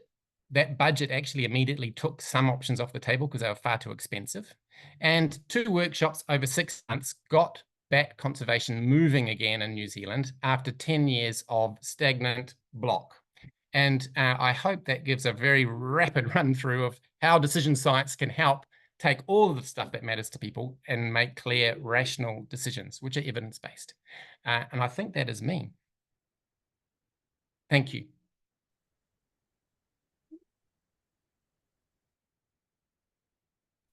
Sorry, I was doing so well at remembering to unmute myself. Thanks, John, that was great. We haven't got time for questions just now, so we'll move on to our next speaker. But if anybody's got questions for John or Beth, then again, please pop them in the Q&A for later on today. Okay, so moving on to our next speaker, which is Dr. Katie Beckman. Katie is a wildlife vet and also a lecturer in wildlife health and conservation medicine at the Royal Dix School of Veterinary Studies at the University of Edinburgh. In this and previous roles, she's worked as part of multidisciplinary teams on conservation translocation projects for a broad range of native species, and today she's going to talk to us about animal disease and disease risk analysis. Thank you very much. Can you hear me and can you see the first slide okay? We can, yes, that's great, thank you. Great. Yeah, so thank you very much to the organisers for inviting me to speak today. Again, animal disease and disease risk analysis is the topic I've been asked to speak about, and it's another big topic. So this is just really intended as an overview. I'm going to try and highlight some key points. So I wanted to start by giving an example of a project that I was involved with nearly a decade ago. It was called the Great Crane Project, and you might have heard of it. It was a multi-partner project that aimed to reintroduce Eurasian cranes on the Somerset levels in southwest England over 5 years, from 2010 to 2015. Before the main project started, there was a captive rearing trial to kind of trial rearing methods for crane chicks ahead of the main translocation. But there was disease and mortality, so disease and death of some chicks due to this disease called coccidiosis. So this problem flagged that disease was going to be a concern in this project, along with another number of other infectious disease conditions. And as a consequence, for the main translocation, we instigated strict biosecurity protocols and a disease management protocol, and subsequently released over 90 birds over the course of those 5 years. And the project has been very successful. So there's been a high survival rate of released cranes, and the population modelling shows that the population is projected to continue increasing in size in the coming years. So some key concepts. Firstly, I feel that we should be aiming to foster health in conservation translocations. So health can be defined as a physical and mental capacity to perform normal functions. Secondly, and in parallel with that, we have to aim to prevent disease. And disease can be defined as any condition that impairs the performance of normal functions in an individual animal. So what kinds of disease are there? So first of all, we have infectious disease, which is caused by infectious agents, otherwise known as parasites, and also non-infectious disease conditions. So in the veterinary and medical fields, we consider a number of different conditions to be disease, even though they're not caused by infection. I think in the ecology field, biology field, people tend to think that disease is synonymous with infectious disease. But as I say, from a veterinary perspective, we consider disease to also mean non-infectious disease conditions as well, such as toxicity, undernourishment or nutritional disease, and also chronic stress. But it's important also to highlight that all of these conditions can be cumulative. By that I mean that, you know, one condition can predispose to the other. So frequently, if we have one kind of presenting disease condition, it can actually be kind of related to, you know, some kind of underlying predisposing factor.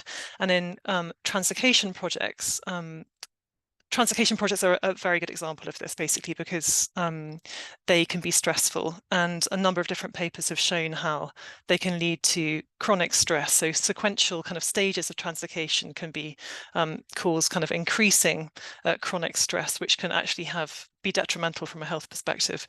So it can predispose to infectious disease. And this was a paper from a while ago from colleagues at the Zoological Society of London, about soil bunting translocation, and again coccidiosis in soil buntings during translocation was a problem for that translocation in the first years, and that was likely associated with some trauma stress in those birds related to husbandry and kind of captive rearing.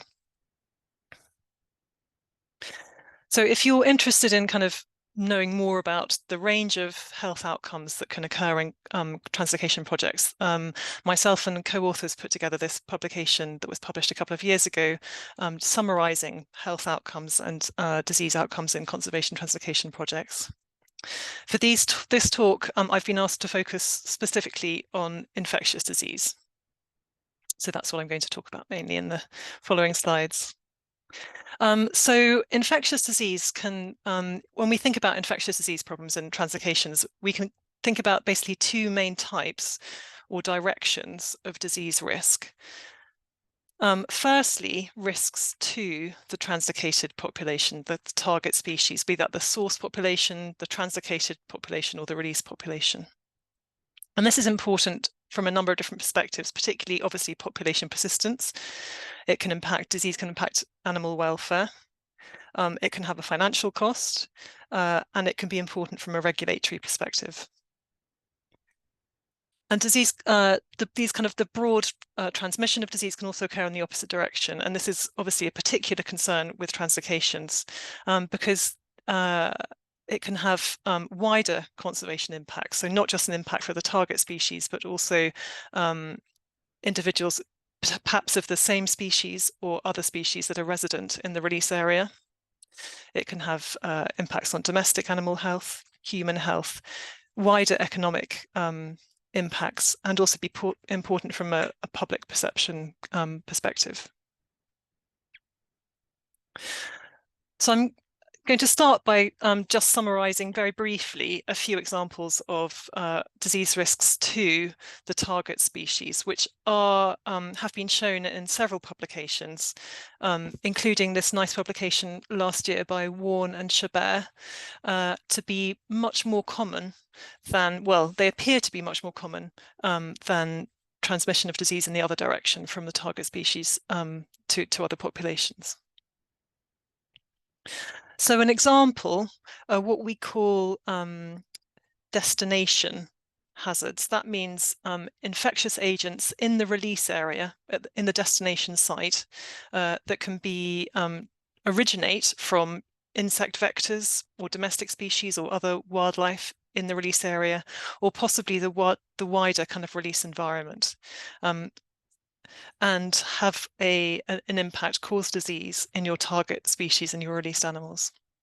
And a good example is from Yellowstone, from the reintroduction of grey wolves in Yellowstone, where released wolves have actually contracted a number of different infectious disease problems, including sarcoptic mange post-release,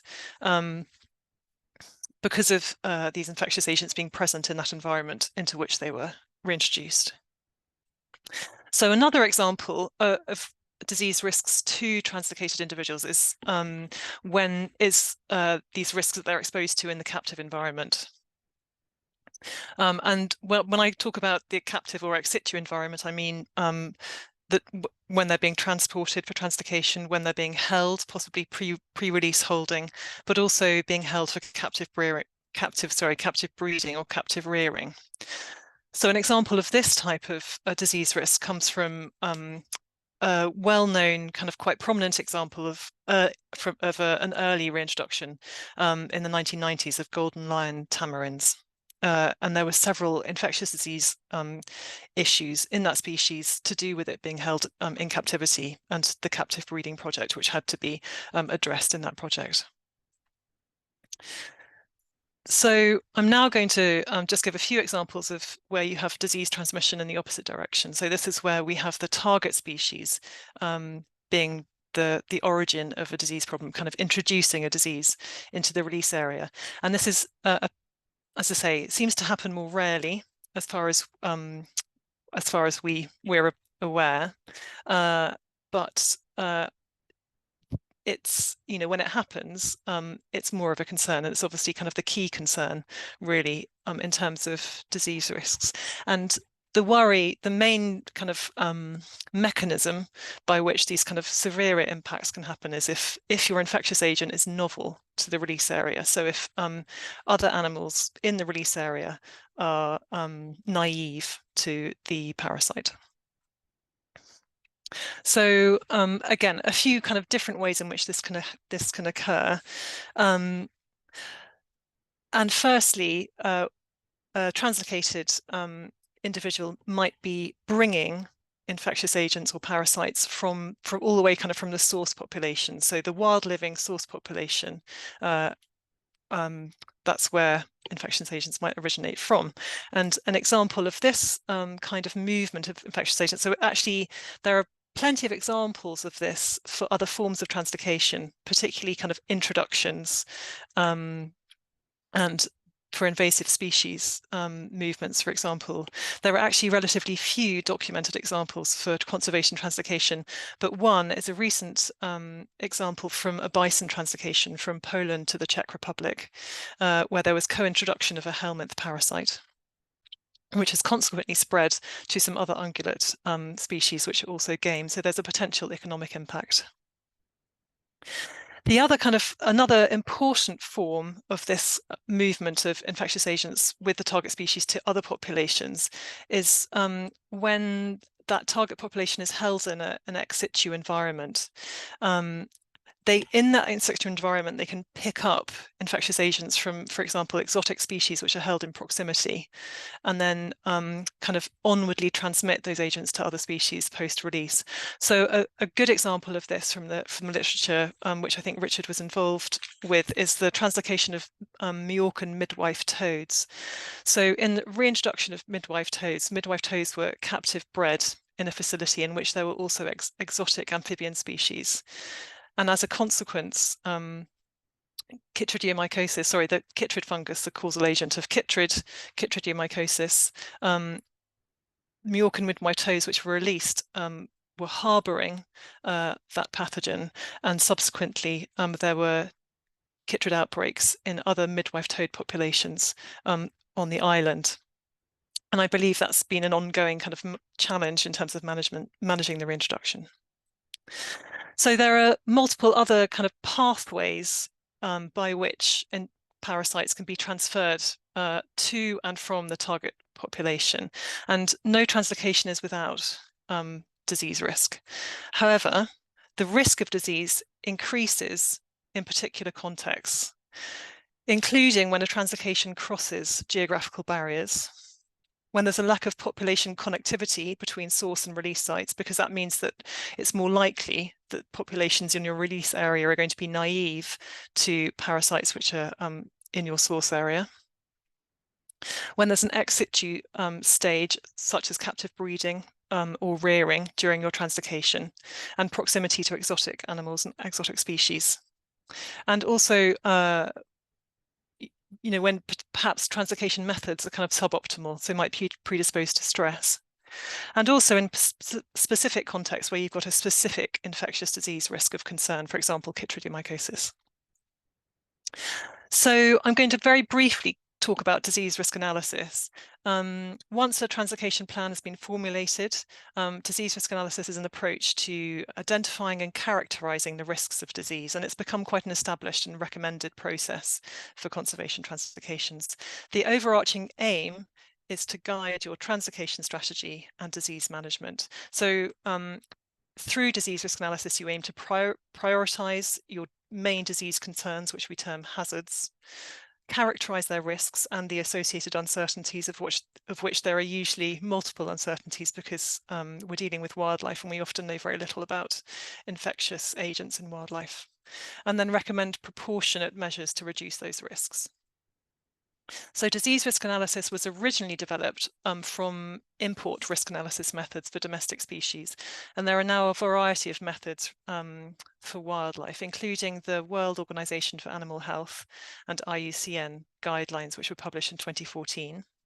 Again, the Conservation Translocations book has a chapter by Tony Sainsbury and Claudia Carraro, which is describing the ZSL method of disease risk analysis, and there are other methods as well which have been advocated. The process is recommended for all translocations. There are some caveats though, and some limitations. It's a time-consuming process, and it's somewhat siloed from other aspects of translocation planning. Sorry, excuse me. So there are currently some kind of advances in the methodology which myself and others are developing and considering. I have a paper in revision which combines different methods of disease risk analysis. So I use the IUCN approach, the ZSL approach, and others. And through this kind of combined method, I've developed a framework for scaling the level of disease risk analysis to the project context, which is adapted from the New Zealand Department of Conservation approach, which Kate McInnes developed for disease risk analysis. And I've also suggested some additional steps to expedite the process, which include developing kind of taxon-specific reference lists of infectious agents and non-infectious conditions, and having standard disease management measures which can kind of be integrated and agreed on before we do the risk assessment to kind of speed up the process. So as I say, there are other refinements in development, and also they include potentially incorporating decision-making tools such as John and Beth have described in the previous presentation. So future directions for disease risk analysis. An off-the-shelf approach is something that a number of people have talked about, but it's very challenging because, as I hope I've demonstrated, every project, even for one species, depending on the translocation plan, the disease risks can be extremely varied. But I think we can probably make component steps of this process more standardized to kind of speed up this process in future, particularly for more straightforward translocations. And this might include, as I've said, development of specific kind of reference lists for different taxa of disease conditions, and also standard disease management measures. So very briefly, I'll just talk about management measures that we can instigate to reduce risks. And given that I said before that one of our key aims should be to foster health, I think it's important that, you know, our management measures are proportionate to the risk, because we don't want them to be, you know, some disease management measures can have a detrimental effect on health, and we want them to be proportionate. So the overriding kind of message is prevention is better than cure. But there's no glory in prevention, but it really is the best way to avoid disease problems. So some suggested standard management measures include having biosecurity protocols in place, good hygiene, health monitoring as standard in these projects, and if disease or mortality occurs, making sure that that is investigated. Also having good husbandry, because as I've explained, kind of stress and poor husbandry will predispose to disease problems. And using established, by that I mean kind of tried and tested translocation methods for the same reason. And then, as I hope I've also kind of highlighted, depending on your translocation plan, disease risks can also be reduced. And this includes, you know, having a shorter distance translocation. Where there's population connectivity between source and release sites, the risk will be reduced. If it's a wild-to-wild translocation and no contact, there isn't any contact with exotic or domestic animals. And contact can mean both direct contact but also indirect contact. So if you're a practitioner who's doing a translocation and you happen to keep kind of some exotic species at home, then having kind of set kind of biosecurity kind of measures in place whereby you're really careful not, for example, to use the same clothes or the same footwear that you've been using to kind of, you know, look after your exotic animals is really important and a really key way of preventing kind of disease problems happening. And careful selection of source animals, including where possible health screening or at least health checks. So in some contexts, there might also be a significant specific risk, such as avian influenza or chytridiomycosis.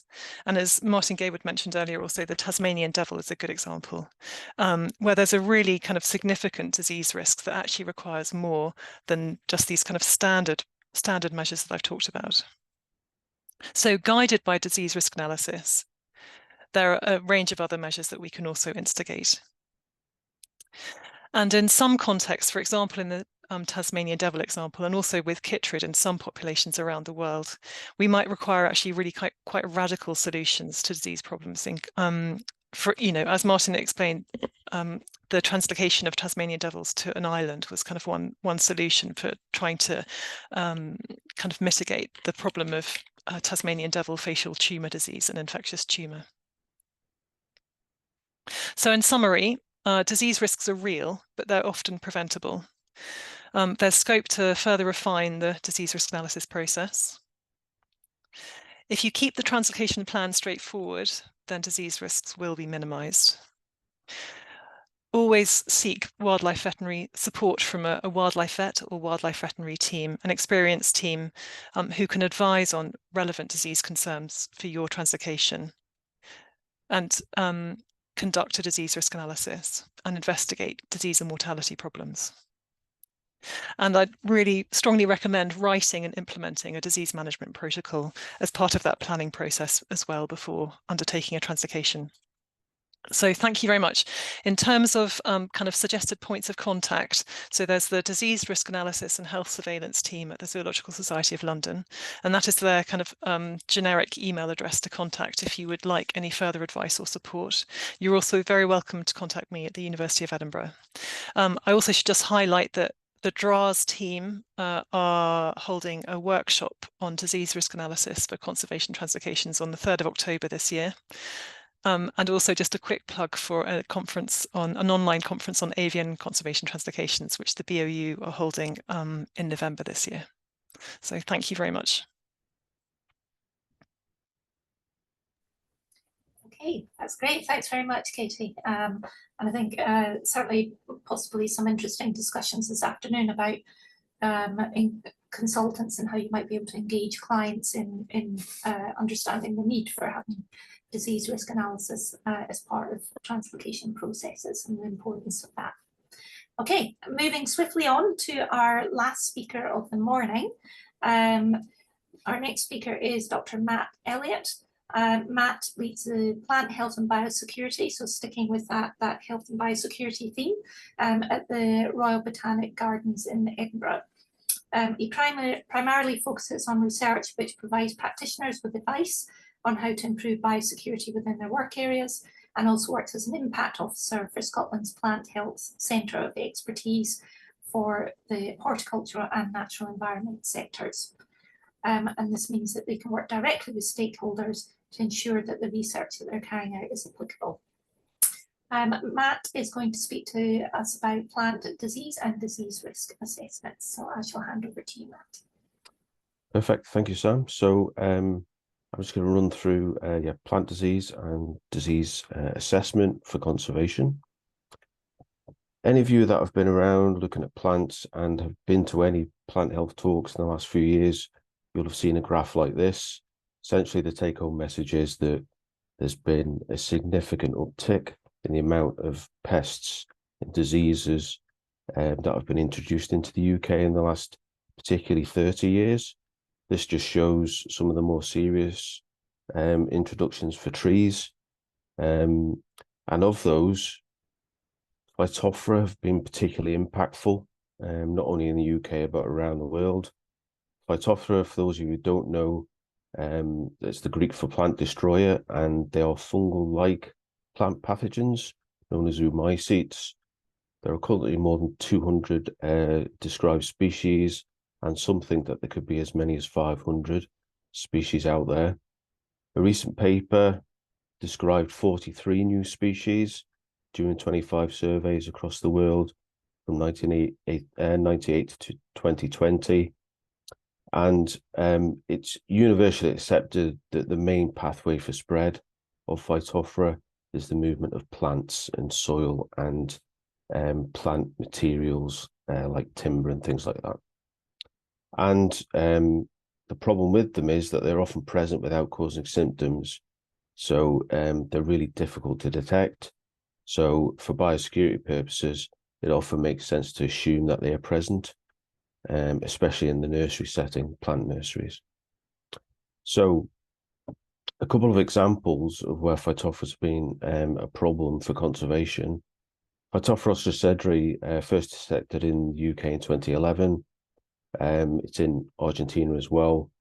It first described in 2007, and that's a problem with a lot of these diseases, is they're quite often not described until they're having an impact, by which point it's too late.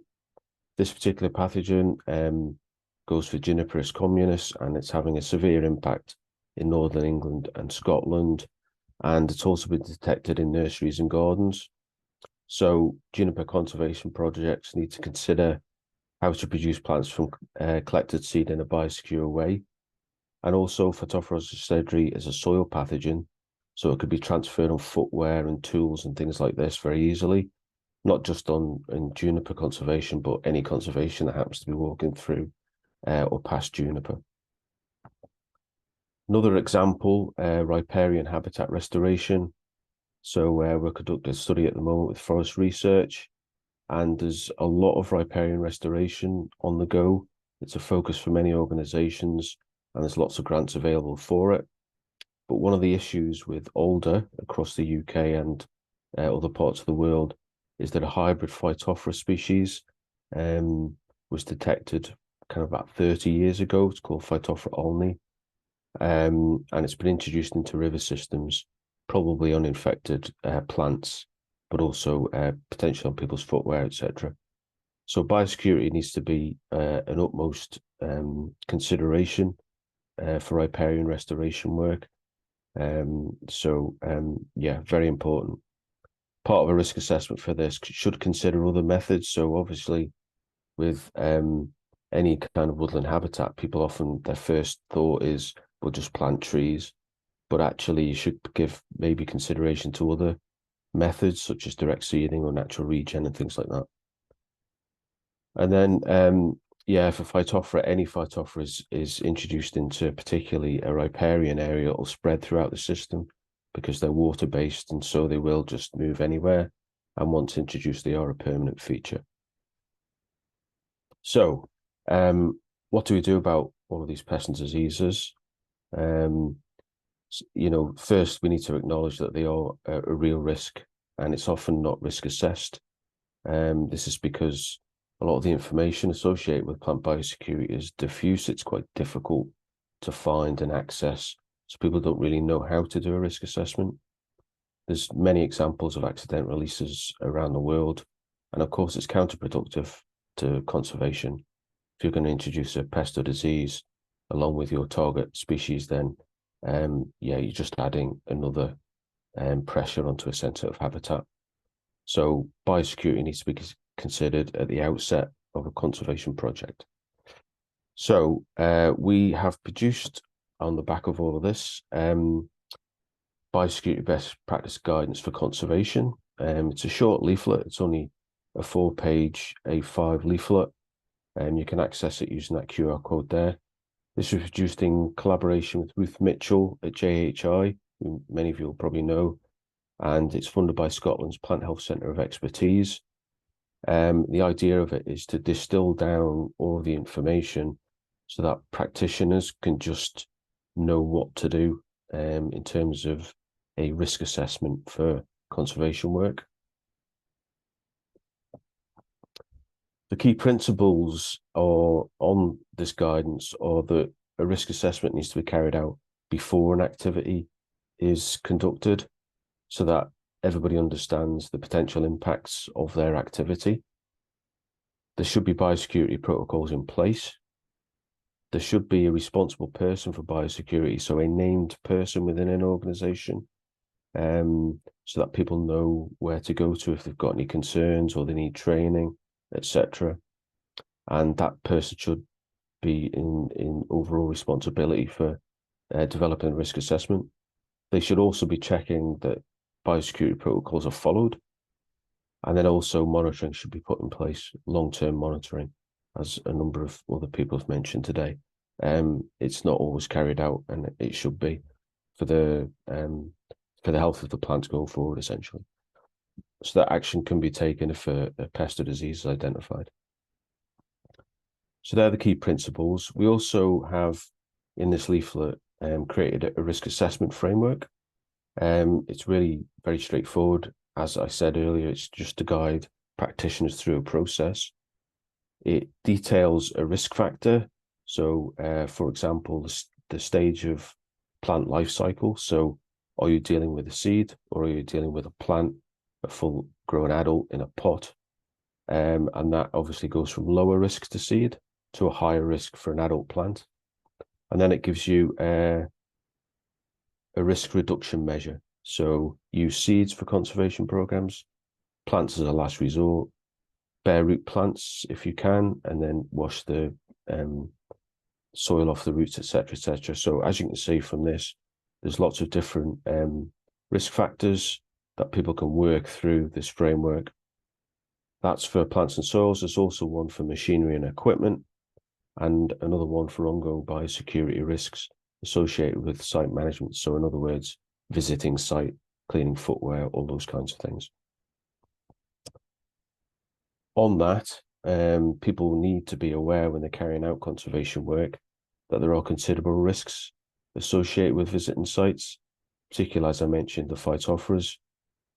So people should get in the habit of arriving clean and leaving clean. So yeah, cleaning boots, tools, etc. before getting on site, and then once they're off site, clean them again before visiting the next one, particularly if you're dealing with a single species, because obviously you can spread these around very easily. And then the last part of the guidance that we've produced is around biosecurity practice for nursery plant production. This is a really difficult issue, and we've been working on this at the Botanics for many years, and we're certified, plant healthy certified, which means we're audited. So we've kind of used that experience plus other work by others to create a set of guidance for those producing plants. Things like site access, so only essential people need to be in essential glass houses and things like that. Pots, using sterilized pots, growing media, water and irrigation, and all these kinds of things. We've also done best practice guidance for compost, because this is a big risk. So QR code there will take you to that as well. So particularly the temperatures that compost needs to get to kill pests and diseases. Foot baths and mats, these are important. We've had foot baths and mats at the Botanics for some years now, around the nursery and also for visitors. We are improving those. Recently, we've ordered a couple of these workstations, biosecurity stations rather, from New Zealand, which our visitors will be using at some of our gardens to prevent and also to enable us to talk to visitors. So if you're faced with this when you're visiting a garden, you'll want to know why, and we can have those conversations with visitors. Quarantine, we've found quarantine to be a very important line of defense. It's amazing what crawls out of even seeds. Seeds are often thought of as no risk, but they're not. They're just lower risk than plants. We have all sorts crawling out of seeds. So quarantine needs to be in place for all plant movement, really. Isolation areas, so allowing for monitoring of plants before they're added to the wider environment or indeed to any plant collection. This should be at least 6 months long, so that any symptoms can come out and be dealt with. And if there are any diseases, then those plants just can't be used. They have to be destroyed. Staff training as well. We do a lot of staff training so that everybody knows their roles and responsibilities around biosecurity. It's very important around the Botanics. And that's all I wanted to say on this. There's 2 QR codes there for the best practice guidance for soil and for plant waste management.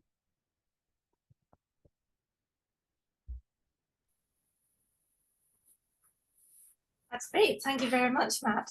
And excellent timing as well, which is always appreciated.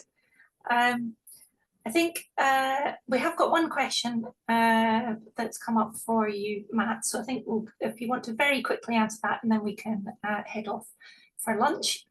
So it's from Ian, and it says, sometimes it is said that it may be desirable not to wash roots in order to ensure that fungi associated with the plant species for translocation are present and introduced at the host site. What would you recommend on that basis? I would probably take the biosecurity risk as the most important factor there. Potentially, I would maybe incorrectly, because I'm not a conservationist necessarily, but would the fungi, the beneficial fungi might be present in the soil at the site that you're going to move the plants to. So I would probably, I would wash roots just to reduce the risk of the spread of the pest or disease. And then, assume the fungi is at the new site. Okay, great. Well, thanks very much, and hopefully that was relevant for you, Ian, and then that could possibly be carried on in the afternoon Q&A session if anybody's got anything else they want to ask about that. So, okay, so I think at this point we will break for lunch, and this afternoon we'll move on to looking at genetics, welfare, the socio-economic and cultural considerations, and also the legal side of things before moving into the Q&A part of the talk. So I'd just like to take this opportunity to thank all of our speakers from this morning for a really excellent range of talks and hopefully some really helpful advice and guidance for anybody who may be either currently involved or in the process of planning or considering any mitigation translocations. Okay, thank you very much.